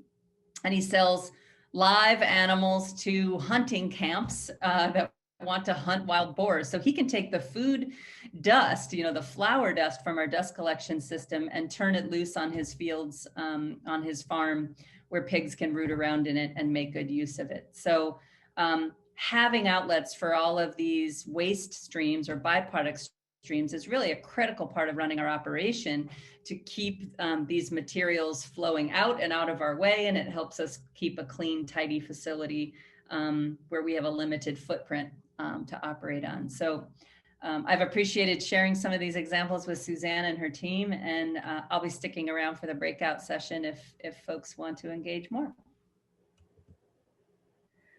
Thank you so much, Amber. It's really terrific. And I think even from the conversations, Amber has so many creative, it just shows you, is the cup half empty or is the cup half full? Amber looks around her business and sees the cup, more than half full with all the opportunities. You could hardly imagine that she runs a hugely successful business at the same time. So it just shows you that, this focus on the opportunities that excess food or byproducts offer you is not a distraction. It's not a taking away. In Amber and Maine Grains are a perfect example of how it actually enhances your business and, makes you even better. And, and then when you come out to venues like this, everybody is so happy and loves Maine Grains even more. So thank you for joining us today. So, and then, so we have, for our last presenter in the success stories, as I said, Olivia is from Sodexo at one of our campuses. Sodexo is actually a national provider, food service, and works with Lean Path, and just has some great examples to share about how that focus on food can help you. Fantastic. Thank you, Susan. Again, my name is Olivia Doucette. I am the operations manager for Sodexo at USM in Portland. I also oversee the LAC campus as well as the UMA campus. I enjoy my job immensely. A little bit real quick about me. I've worked within the university for about 14 years now. I was greatly added to the Sodexo team about 5 years ago. I don't know how much to say besides the fact that I really do love what I do. I have 11 children at home, if that helps explain some of my love for saving waste. I also oversee the dining facility. So some of the things that we do at Sodexo, like Suzanne said, is our Lean Path program. Similar to what, everyone else has just demonstrated, excuse me, as I start to stutter, demonstrated that, they have different programs that they utilize. Our Lean Path program that we utilize helps us be able to measure our waste. It helps us, there's so many reports that we can see within Lean Path.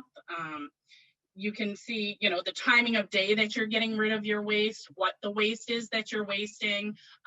At the end of the day, once you've pulled these reports, it also puts a dollar value, so you know how much money you're wasting. We work very closely with the university, with Aaron Witham and Steve Sweeney, who are our sustainability people on campus, at making sure that we're doing the right thing. We're using the right, and as we had already said in this summit, is packaging. Compostable, biodegradable packaging, making sure that we're trying to eliminate all in waste that we can. We utilize garbage to garden as well for some of our waste. Very minimal, I will admit. We have been able to track the waste enough to cut it right down to as little as pennies or dollars per day. One of the groups that we work with in a yearly practice is with Jamie Picardi. She's one of the professors at the University of Southern Maine. She runs the food studies program, and we've worked with students. So we've taught these students what programs we use, how we use them, and how they can help develop something less cost for smaller businesses. So they were able to run a few reports for us. One of them was we'd take a group of students and we'd focus on one event. So a prime example is catering, right? We do a lot of catering out of the university, and we had these students come with us. They watched us produce the food. They saw how we ran another program. It's called Drive, where we put in our forecasted number of what we think we're going to produce, based upon a few factors. One, who's going to be at your event? How many people are going to be at your event? The age group of your event, and the time of day the event's going to be, because all of those things that I just mentioned play a huge factor in your production. So they were able to see that. They were able to see the reports that we pull, the numbers that the report shows us that we should be producing, that we do produce. They've helped us deliver this food, and then they've asked us to, watch the whole thing, watch it from the delivery process to in the middle of the event, watch what's happening, how people are trending, are they taking the diced fruit? Are they taking the whole fruit? And this is something I was explaining with Susan the other day, is that we've, after doing this with the students and watching it from the beginning all the way out to the end, the students were able to say, hey, in our reports and in what we've noticed is, did you ever offer off whole fruit versus the cubed fruit, even though they wanted the cubed fruit when they call and order their orders? Because we've seen the trend that if you've got cubed fruit out there, they're not going to touch it. It's going to go to the waste. And once that food is produced and once it's exposed, it becomes a liability issue. You can't take that food off of a line and then reserve it. So we try to keep things in smaller portions. So when we're displaying our food, they come out smaller. Or when they're done, if we've got extras that we've held on to and we've kept under time controlled restraints, that we can donate off to somebody else. And as I talk through this, it goes into another step, right? So we've now worked with the food studies program. We've worked with the students. We've understand that at certain points in the day, it's better to put whole fruit out because not everybody has time, and it's easier for you to take that piece and go, so that when you're hungry, you can eat it. It's at your discretion to when you can have it. So once we've done that, we've gone over to food recovery. We work very closely with our students that have food insecurity on campus. We have certain, what's the word I want to use? We have certain timelines to how long we can keep our food in our selling. So like we have a Simply To Go. It's foods that are produced on our campus that we sell. So sandwiches, salads, cups. And once those things have sat, they've been produced on one day and they have 2 days after. So it's a 3-day shelf life. I know that sounds really, really short. But again, with all the programs that we have in place, we're able to manage how much we're selling, or manage how much we're producing, and know roughly what we're selling. And you're always going to have a little bit left because you want to keep things looking full.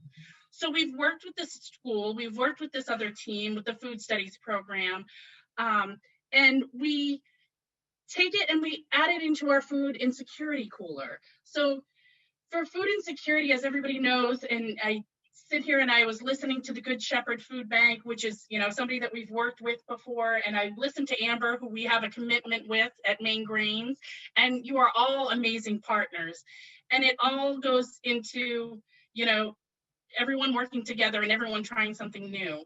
So the food insecurity cooler takes some of our stuff. We help, support our food insecurity cooler, and we monitor it with the students. As we know, this is a special year with our new norms. So Sodexo's done a little bit extra, myself, my staff. We help monitor the cooler for the students to make sure that they're not getting anything past their 5-6 days. But for the most part, it's taken by the students that are afraid to say, I don't have anything. And it makes me as a mother feel excellent to know that we're helping these students. So like I said, you know, there are so many things that I'm trying not to go too long because I know that I've got a short amount of time, but working with food studies program, utilizing the lean path, which could be as simple as pen and paper for some of these small businesses. We work with, you know, students with food insecurities, and some of our partners that we work with, you know, the Maine Grains, you know, the sustainability, Good Shepherd. We work with the Boys and Girls Club. So during times that we shut down, because as you all know, we run a school, so there are down times, and then you're going to have some leftovers. So we work with like the Preble Street and Boys and Girls Club, and we'll donate anything that we have left over, things that we know that we're not going to go through, or things that we know are going to go bad by the time we come back. So we're helping our community as well as, you know, our school and ourselves.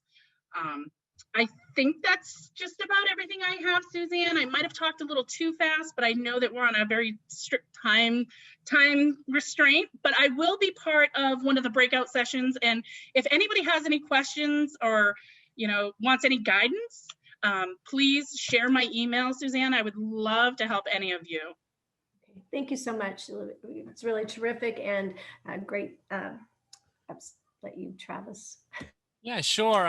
You know, just a quick question, and maybe directing to someone like Amber to start would be a good point. But how do you overcome the hurdle of the investment it takes to do better with your food byproducts and food waste? Obviously, that's usually a barrier for towns or businesses to get started, is that initial upfront cost before they've started to realize savings. So I don't know if anyone in particular wants to hit that, but I think, Amber, if you're willing to tackle that, I'd love to hear from you about that topic.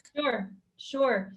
You know, for what we're doing, you know, we built a facility that is prepared to create bulk materials, bag them, stitch them, pallet them, and sell them, right? So to bag and stitch and prepare a feed grade bag of grain is not that big of a deal. Oat hulls, for example, is a little bit of a challenge, and we haven't made additional investments in how we package oat hulls. We recognize that 600 pounds of oat hulls in a great big tote bag is a challenge for most people to handle. You need a pickup truck. We have a forklift that loads it to the back of a pickup truck. At one point, I imagined that if I had a baler, much like you buy pine shavings, it might make it easier for backyard folks to just come pick up a couple bales of oat hulls and use them more broadly, but the cost benefit doesn't pan out quite yet, and we don't quite have the room for that extra infrastructure. Other investments, there are other innovative things that grain byproducts can be used for, and they're on my mind, but I don't have those outlets yet. And I'll give you an example. the LEED certified Hannaford in Augusta, the very first time I ever went into that store when it opened, I noticed that all of the finished construction material in the front lobby is made out of wheat chaff. It's all compressed byproduct from the grain industry. That's really interesting. I don't know of businesses nearby where that could be utilized in that way for a higher and better purpose, perhaps. And at some point, the trucking costs of moving those things from point A to point B, where they can be value added, becomes cost prohibitive. So that can be a challenge. Thank you so much, Amber. And a second question, Nancy, I'd love to ask you a question about, you do so much great work, and everyone recognizes Good Shepherd as being a leader in this area of feeding individuals in Maine. How can households, businesses, and institutions best partner with you moving forward for your ever expanding mission of feeding Mainers? I think what I often tell individuals that will call in and say that they have food that they would like to donate, we try to connect them right with a food pantry in their community. We work with all of the retail stores in Maine as well, to just remind them that instead of throwing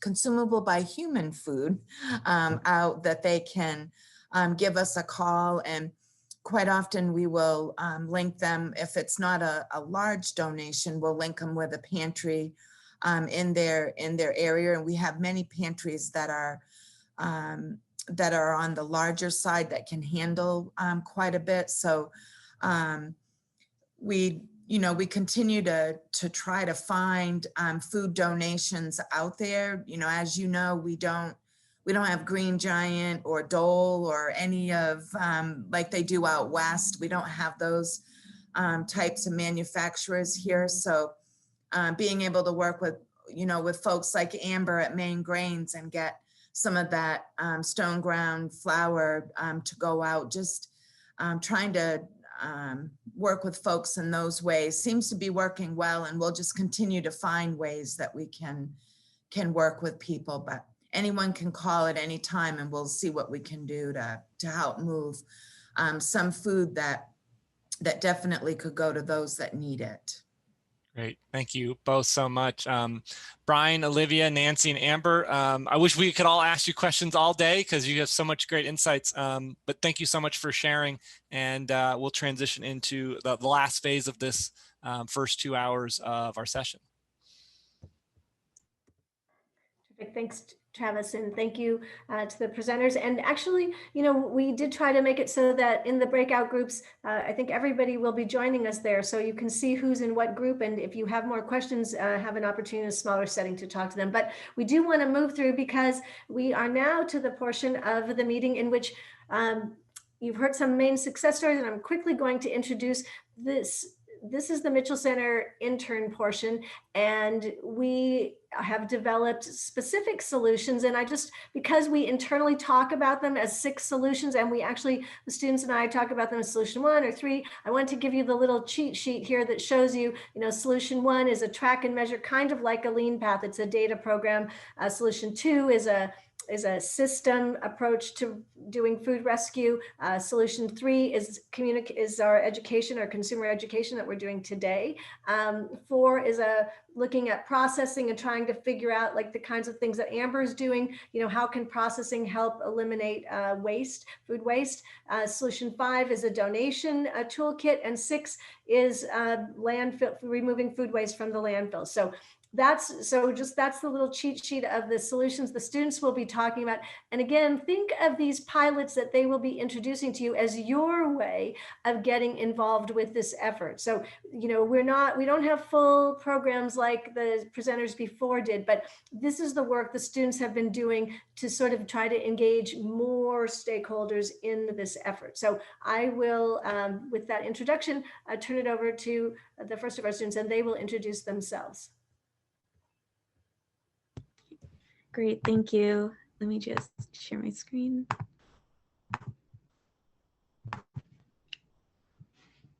Let me know if you can't see that. but thanks so much everyone for being here. I'm Maria. I'm a junior at NYU and I'm studying business and data science. And I'll be presenting on solution 1, which is our track and measure to save solution. And with this solution, we're really focusing on reduction as a first step to mitigating food waste loss. And And so as we heard from Angel earlier, there is a huge capacity to reduce food waste in the US and in Maine. And even more specifically in households, small businesses, schools, hospitals, really anywhere there's a kitchen, there is a capacity to reduce food waste. And I know Olivia mentioned that LeanPath is a great tool that many businesses use. And so we wanted to create a system that drew a lot of parallels from LeanPath, but would be more of a starter pack or something really anyone could use just to get their feet wet with food waste tracking in their own kitchens. And so our system focuses on these 3 main ideas, which is tracking, which is actually, just tracking the food waste itself, measuring, which allows you to see exactly when, where, how, and why your food is being wasted. And the third, or one of the most important ones, is saving, which is actually proactively responding to food waste so you can stop it before it happens.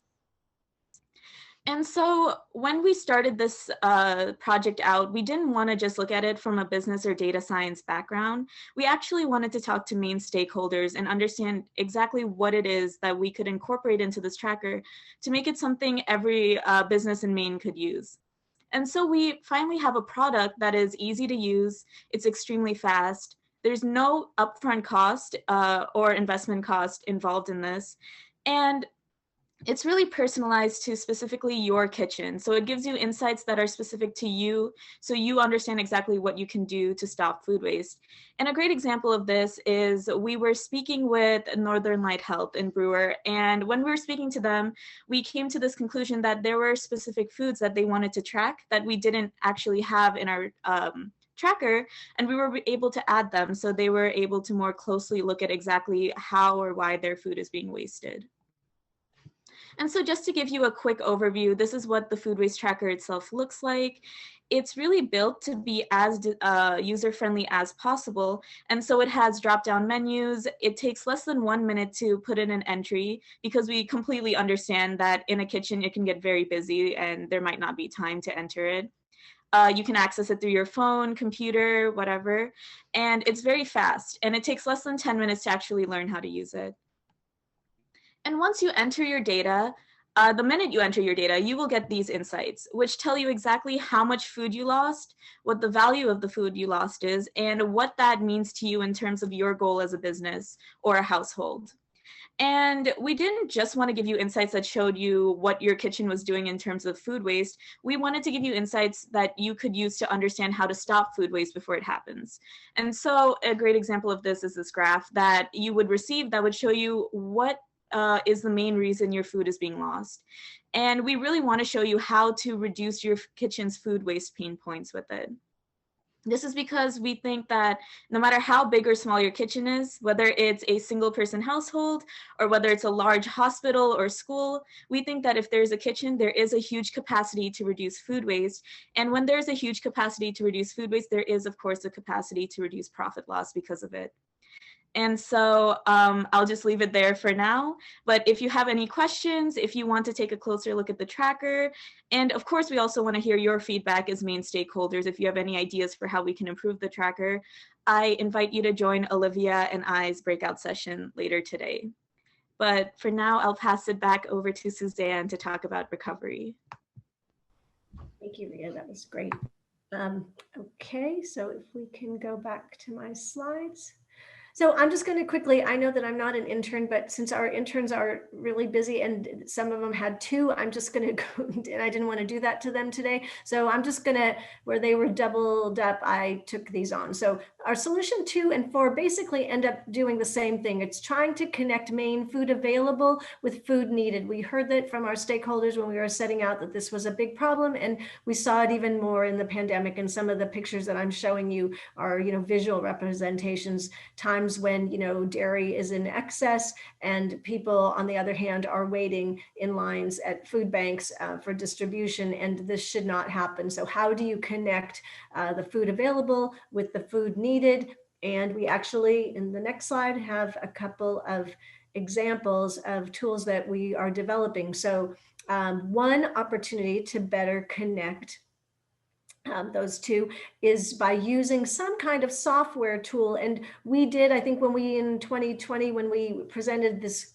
goal of ours, we had a list of different possible software programs. And we then spent the next few months reviewing and checking, with people who were using the different tools. And we have identified Food Rescue US as sort of the best option for us, because it really is very flexible. It's easy to use. It's just a software system that helps you organize your donors and invite new donors, have your feeding partners listed, and have a volunteer. And it allows you, therefore, to connect those three critical elements. So, again, we heard so much hospitals, we have food, people in the nearby community could use the food, but we don't have any way to get it there. The hospital doesn't have any trucks to go be hauling food. So food, this kind of a solution where you bring volunteers into the mix and you keep it orderly allows you to really grow that food rescue effort. So that's one opportunity. The next one is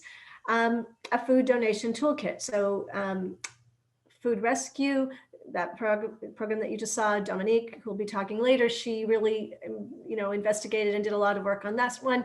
Hannah, who will be talking about the education program, she also at the same time did work on this toolkit, which is really terrific. And I'm just showing the cover of the presentation here. It's meant to go to producers to address what was interesting in 2017.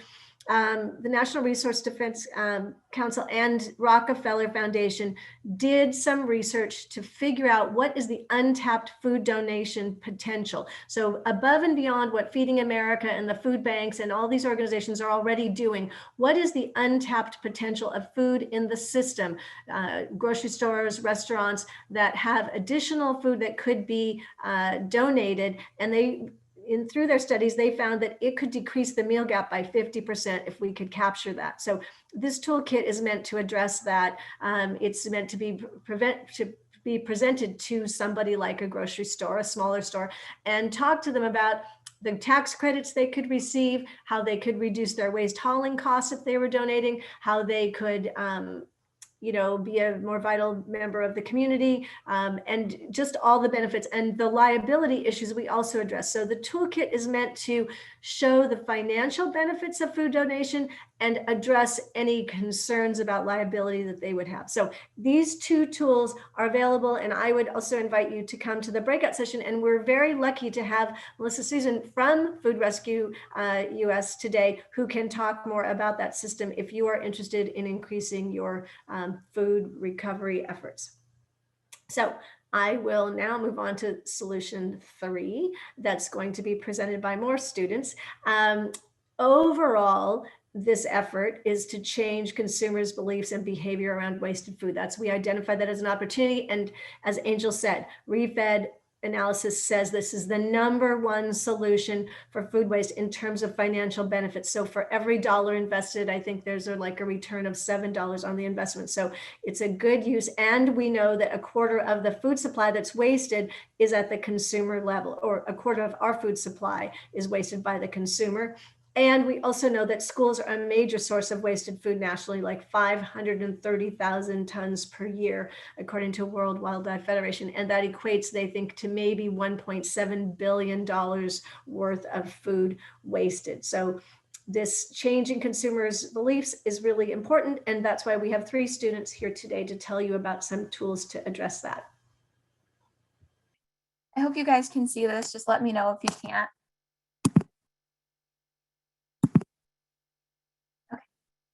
So my name is Hannah Creighton. I'm a junior at Thomas College, and I'm an environmental science and policy major, but I actually started in education, so I have a minor in education as well. And I'm working on solution 3, the consumer education and awareness campaign, specifically working with the schools. So in the beginning of all of this, I wanted to use my background knowledge of being in the classroom to help implement some of my ideas about how we could further a food waste education effort with schools. And so in doing so, I've worked very closely with Vanessa Berry, the environmental educator over at Maine. And I've also worked very closely with the principals and the teachers at our pilot schools to develop a K-12 consumer food waste education and awareness campaign. I want to acknowledge our stakeholders that we've done this with, because I've worked with Maine, as I've said, but we're also working with the Natural Resources Council of Maine and the Maine DEP to provide a lot of this education. And our stakeholder schools, our pilot schools that we're working with, are the Talbot Community School in Portland. We're working with the Marinacook Community High School in Reedfield. And we're also working with Winslow Elementary School, which is very special to me because I live in Winslow and I actually went to Winslow Elementary School. So it's been super great to help them out along in this process. So to just show some of the education materials that we're currently developing, I've worked with Vanessa Berry on creating these engaging meal cards. So I want to tip my hat off to Jane McLucas, who's the nutrition director over at the Portland Public Schools, because she's the one in the beginning of all of this effort who raised her hand and said, hey, we need this education here. We're wasting a lot of food and the kids need to know about it. And specifically through COVID, we're going to waste even more food. So some way, somehow, we need to get into the classroom without physically getting into the classroom because of COVID. And our solution to that was to create these meal cards that would go home with students in their lunches and educate them about food waste, but also bring their families and their parents into the discussion as well. And to provide them with these kind of repurposeful recipes that they can use to start thinking about how can I reduce food waste at home with my family as well. Some other education materials that we are currently developing, I'm really happy to announce that I've been able to secure some grant funding for the Talbot Elementary School using Natural Resources Council of Maine grant funding. And we are using this funding to give them these classroom compost bins, which is really great because the students are currently eating in the classroom. So all of the food scraps will go in there and that'll be turned into compost. We have these food recovery hierarchy videos that will be posted already using Portland Public Schools cafeteria classroom resources and poster competitions for the students to create their own posters about how to stop and mitigate food waste, because we've realized through research that poster competitions are a big hit with kids. And lastly, I do have a high school education model here. So this is an example of a Google Drive folder toolkit for high school students. And I've been working with service learning students from the University of Maine to complete this, but we've also been working with two very, very driven students from Marinacook High School who are very interested in getting on-site composting for their schools so that they can use it for their school garden. So all of these materials seen here have been developed using the input that we've received back from those students, from the teachers over there, and from the service learning students that I've been working with as well.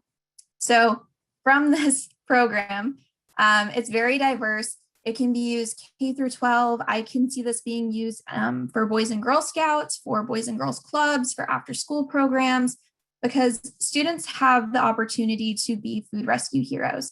And we want to facilitate that for them. So I think if you want to learn any more about our education materials or how we can get more students engaged and involved in a lot of these efforts, I invite you to join my breakout session. I'd be more than happy to talk about a lot of these plans because they are customizable to pretty much anybody who wants to use them. So I'm very happy to hand this over to another student intern here at the Mitchell Center for Solution 3.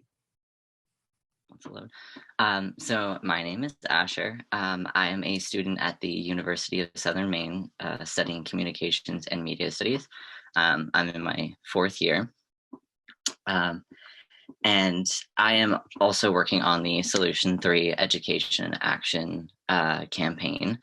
And what I am bringing to that campaign is a website for the Mitchell Center Zero Food Waste Solutions and what we're calling Food Rescue Maine.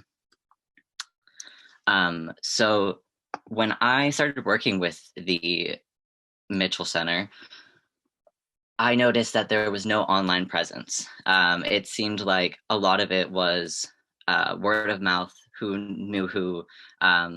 Suzanne was working directly with people, constantly linking me with other people who were, stakeholders, other interns here. And it seemed like there was a lot of information that was being shared between people, but it was very hard to access that information, when other people weren't available for that interaction.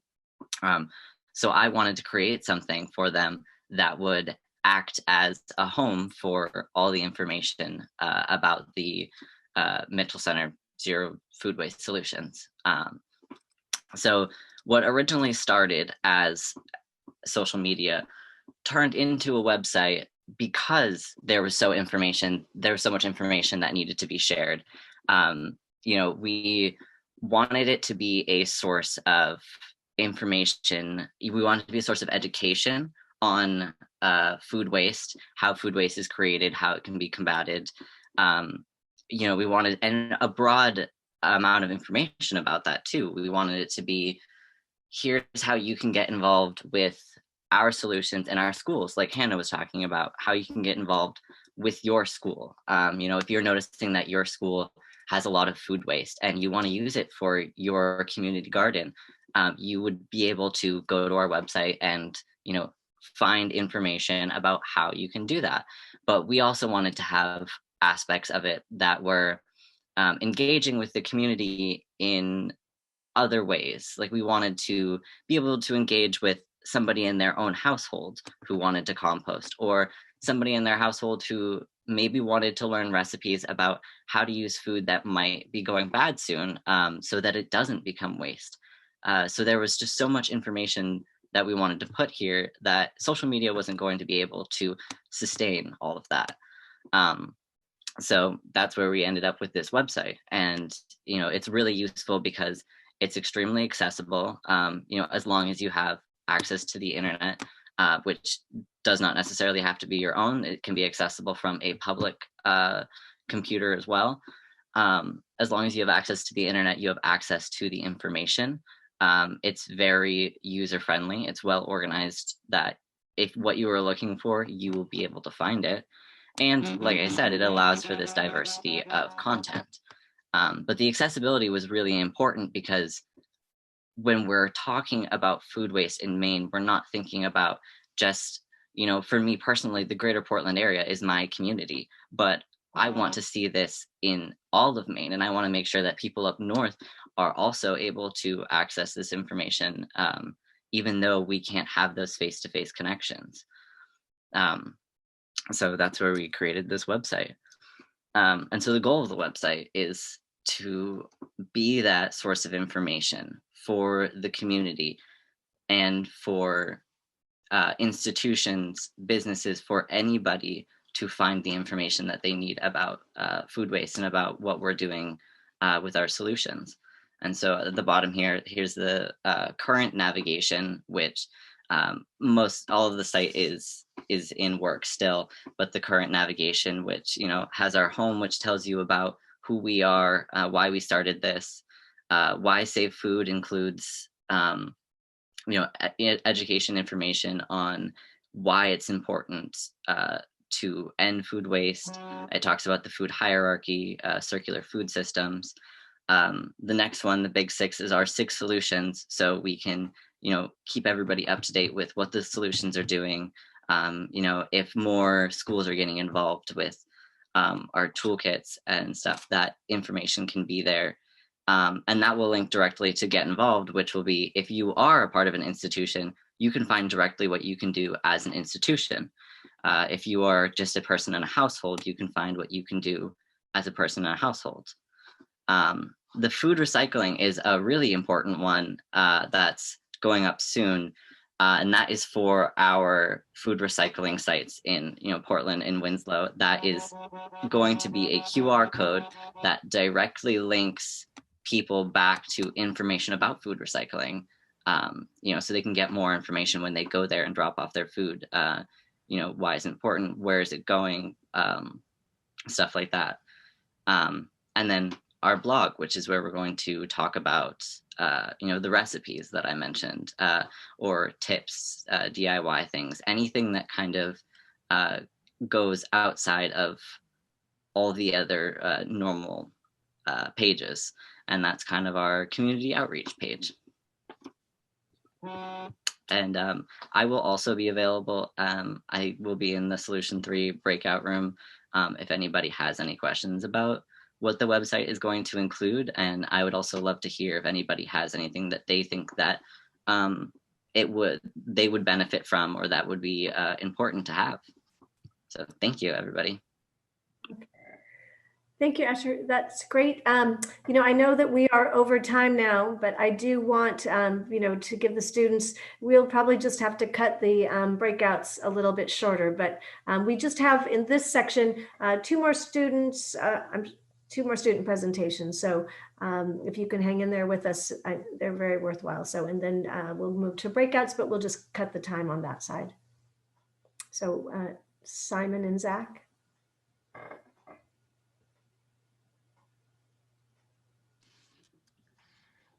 All right, yeah, I believe Zach was, sharing that.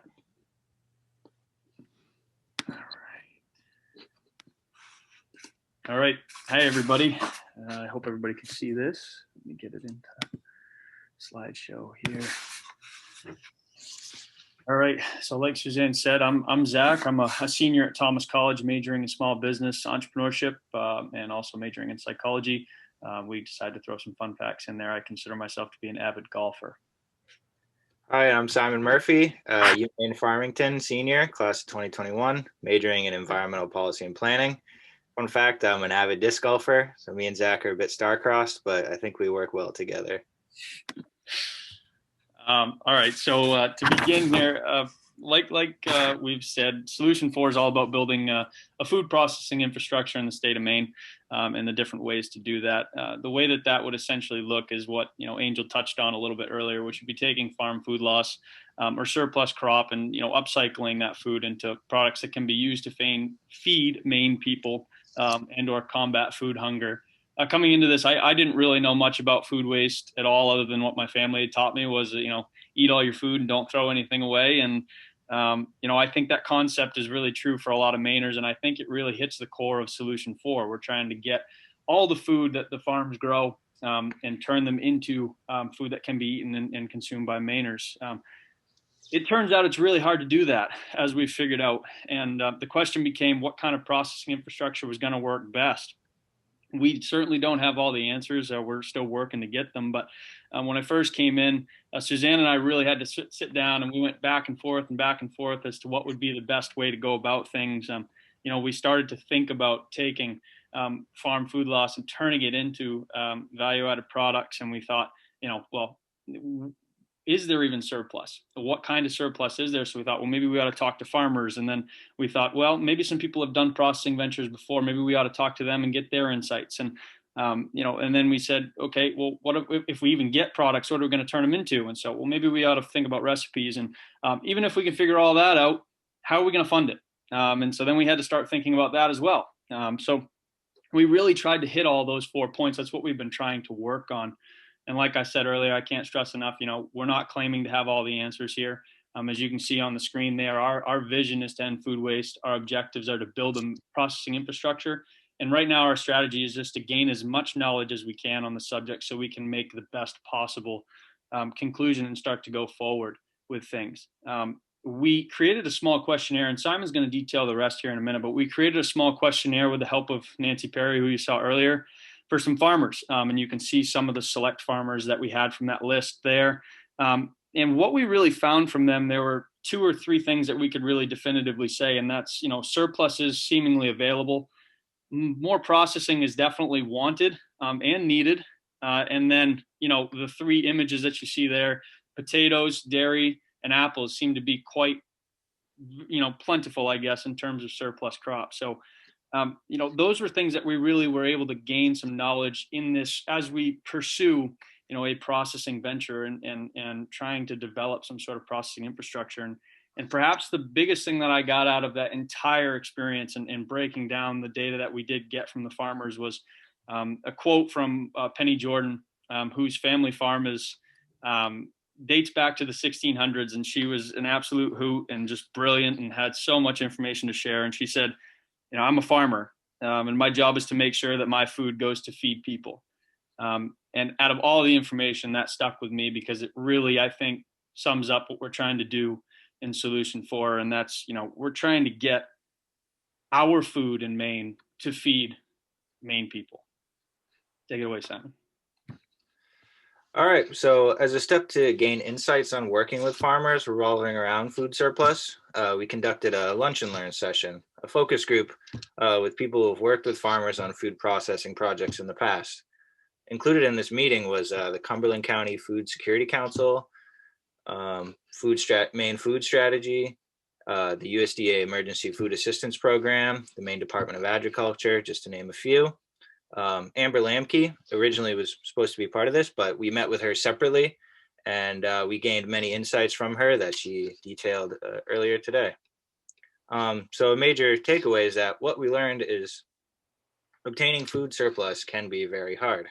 A big part of surplus food is that it's left in the field after harvesting. Farmers don't have the resources or time to go back in the fields to collect whatever was left over. Farm surplus needs to be dealt quickly before it's plowed under into the fields. It can be challenging to process surplus foods because, you know, as we know, processing requires consistency. It requires a consistent flow of food to be processed. And surplus is incredibly variable. So we're trying to help establish a consistent network of surplus so that farmers, we're trying to establish the network of surplus so processors can process that food. So we also learned that networks between farmers and processors are pretty limited. Efforts have been made in the past, but often they don't have the resources or capacity to maintain these types of connections. So what we know is that communication is key, and processors need to know when the surplus is and how they can acquire it. And helping to get this surplus to creative people is one of our main goals. So we at the Mitchell Center hope to help build this strong network of processors and farmers to utilize surplus, creating value-added products so that nothing goes to waste. Next slide, please, Zach. Thank you. So another part of our work that I'd like to highlight is that we reached out to the Kennebec Valley Community College Culinary Arts Program to explore different recipes and ideas that can create shelf-stable products that can utilize farm surplus. So the Culinary Arts Program there found that surplus can be very useful, that they were able to use surplus milk, apples, and cheese ends supplied from Pineland Farms to make shelf-stable food products such as cheese crackers or sweet and sour sauce. Using the surplus milk, they were able to create a milk powder that has many uses, and they created a granola recipe. And so these products were able to achieve our goal of shelf stability and value-added products. We brought in farmers and potential customers such as Hannaford and Sodexo to taste test these products, and everything went well. So foods like these value-added products that can use farm surplus to make them into competitively priced products is one of our goals. And then those products can be used in food service or feeding kids in schools or even inmates in the prison system. So our goal is to help assist in the relationship between farmers and food processors to create a long-lasting, sustainable system to eliminate food waste and to make sure all the food that farmers produce is being eaten. And there's still much work to be done for our solution. And we hope that anyone attending today with knowledge of working with farm food surplus or value-added food processing will join our breakout session. And this breakout session will be me and Zach alongside Nancy Perry of Good Shepherd Food Bank and Amber Lamke of Maine Grains. And this would be to answer any follow-up questions you might have for us or for them from earlier this morning. Not to sound like a news reporter, but Suzanne, back to you. Thank you. Okay, so thank you guys. That was great. And we have the last of the student presentations. And actually, Dominique, if I'm right, new Truman Scholar, is that? So congratulations. And, with that lead in, take it away. Yes, so my name is Dominique DeSpirito. I'm working on Solution 6, which is the landfill diversion solution.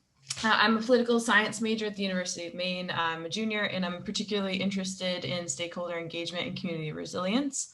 And this solution is aimed at diverting food waste from landfills, because landfills are not designed to handle food waste. Food waste is heavy and wet and gross, but it makes up like 30% of our waste stream, our solid waste stream.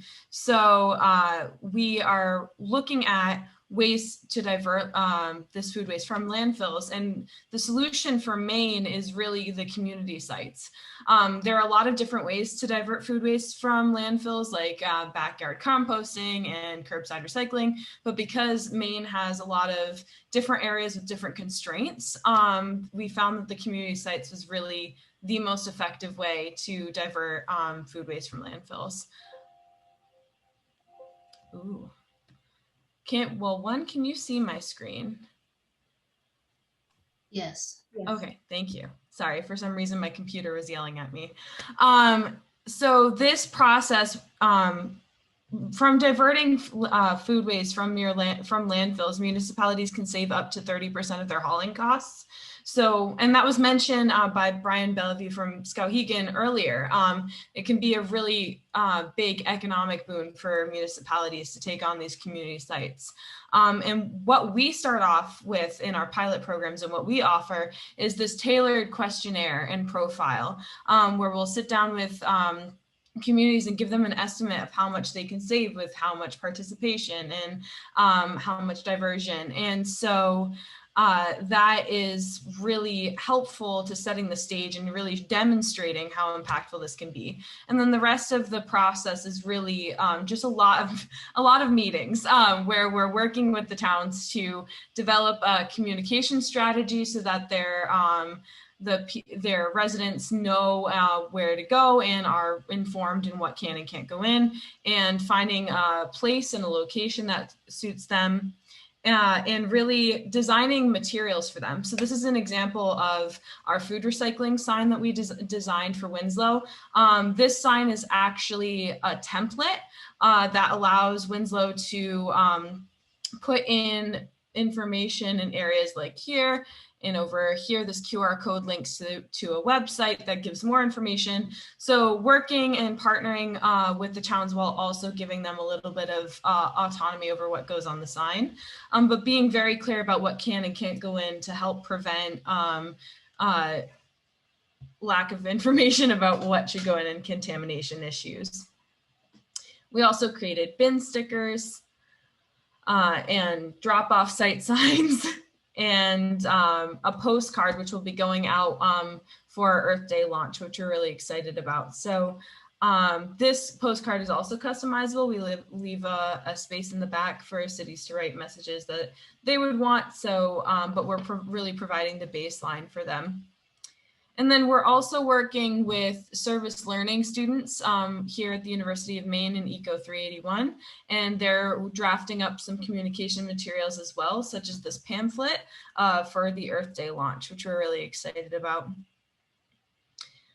And then, yeah, so that's all I have. But I just want to say, if you're a public servant in a local area, or you just really want to see your community take on this opportunity, I encourage you to join me and Mark King, the organic specialist from the DEP and the composting guru, and also Brian Bellevue from Skowhegan to talk about just how great of an opportunity this is and ways that you can bring it to your community. So thank you. That's terrific. Thank you, Dominique. And, the pilot sheets put together, you can be seeing in Winslow, and there'll be 5 locations in Portland, all launching on Earth Day. I have to apologize. Sam, are you here?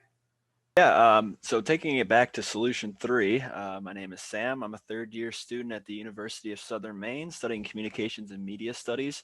And I've been bringing my experience in new media and radio to Solution 3 to specifically building this radio PSA campaign, which is what I've been doing since joining the group. This is an idea that I brought to Suzanne because kind of like how Asher noticed that we have a gap in kind of the online space, noticed that we kind of have a gap in the airwave space. And having worked on radio before, I know a lot of the strengths that that medium has in terms of signal boosting, especially in Maine to different audiences. So it's really something I wanted to bring up, and specifically, kind of like I guess the mission statement or whatnot for this would be to target different audiences in Maine with tailor-made PSAs, tailor-made really being a big focus of this, that fit the culture of different areas and inspire conversation with engaging topics, whether they be fact lists, potential solutions, success stories, things like this. So why radio? Why go with radio? Well, radio is a really highly effective form of public engagement in Maine. We have hundreds of thousands of listeners. Some mediums have kind of struggled in the COVID era, as we know, but radio consumption really has endured. We have some statistics from the Statista Research Department that says 18% of regular listeners tune in more often than they did, and 79% of regular listeners tune in just as much, and that's a nationwide statistic. And again, one of the really big reasons for going this route would be the fact that Maine's culture is really felt throughout many of its stations, and different parts of Maine have different audiences. So that tailor-made aspect really can go a long way. And it's kind of something unique to radio. These are just some of the largest stations in the Portland area. These are statistics for fall 2020 weekly listener base. We see things 56,000 Maine Public, 13,000 WBLM, 6.2 The Wolf, 4.9 for WHOM, and this is just the greater Portland area. So you can kind of visualize how this would expand for some of these stations that broadcast further out in different regions of the state. So what would one of these things sound like? What would we actually be listening to in a case of something like this? So I have a pre-recorded kind of more of a refined draft of what we've been working on for this. You can kind of picture this as you wake up in the morning, you're going out to your vehicle with a coffee in your hand, and you're turning on the radio on the way to work. You might hear something like this, and hopefully this audio works just fine. In Maine, we appreciate the food our state has to offer. Yet food waste is a bigger problem in Maine than any other New England state. Nationally, 40% of food produced ends up thrown away. And here in Maine, food waste accounts for up to 30% of the product in our waste stream. That's millions of pounds of food and billions of dollars lost each year. But it doesn't have to be this way. Food has nutritional value at all stages, even past its expiration date. Let's truly show our appreciation for Maine by making it a cleaner, more sustainable home for us all. Join the Maine Food Rescue effort by going to umaine.edu/foodrescuemaine. So again, very, being refined still, but as you can kind of picture, each station wants to do their own thing, kind of make it their own tailor-made thing. So it's going to vary, but that's kind of a rough bones of what you could expect to hear. So that's what I've been working on. I think with mine out of the way, we are through all of our student presentations. Yes, we are. Thank you so much. That was terrific. Sam, and I'm sorry about getting you out of order. But, it's nice to have a radio personality on our team to add some creative. So thank you, everybody. And I apologize for taking you behind. So let me just show you the breakout groups. I hope that, through hearing of all these examples, hearing about the pilots, that there is some interest that you have in how you or your organization could get involved with the work. So these are the breakout groups that we have for you to visit. I know we don't have as much time, but it might be nice just to make some contacts in the smaller groups. If you had any questions, you should have at least, we'll come back just to close the session, to close the summit out in about, I would say, like 25 minutes, just a little bit before 1 o'clock. We'll bring everybody back and just to get what the learning was in case you're not able to. We ask that you pick one of the breakout groups, but if you want to try to hop around, you can also, Carol and Ruth can help you visit more than one if you want to try to do that. You should have on your screen an ability to join the breakout group, and and by just selecting which one. But again, if you have trouble, we can help you. So in the first breakout group, it's learning about food waste reduction. So it's the track and measure system. And I think, just to say again, it's a pencil and paper system really that links up to an Excel spreadsheet. So you can have, it's very simple. You don't have to be computerized or high tech at all, our system, but Olivia can tell you about the potential. If you like the pencil and paper system, what additional things could you do if you wanted to get more sophisticated? And you can learn from her what kind of financial results they've had with that tracking and measuring. So that is breakout group 1. Breakout 2, like I said, Melissa from Food Rescue US will be with me talking about options for increasing food rescue and donations in your community. Breakout 3, if you want to learn more about the website, the radio PSAs, or Hannah's school program, and she'll be there with Dr. Jeremy Pari from Thomas College. Breakout group 4 is Zach and Simon, along with Nancy Perry and Amber Lamke from Maine Grains will all be there in that breakout group. And finally, breakout group 5, where we learned that food is not trash, Dominique with Brian from Skowhegan and Mark King from the Maine DEP. So with that, I'll let you just pick where you would like to end up. And thank you again, and we'll see you back here for the close.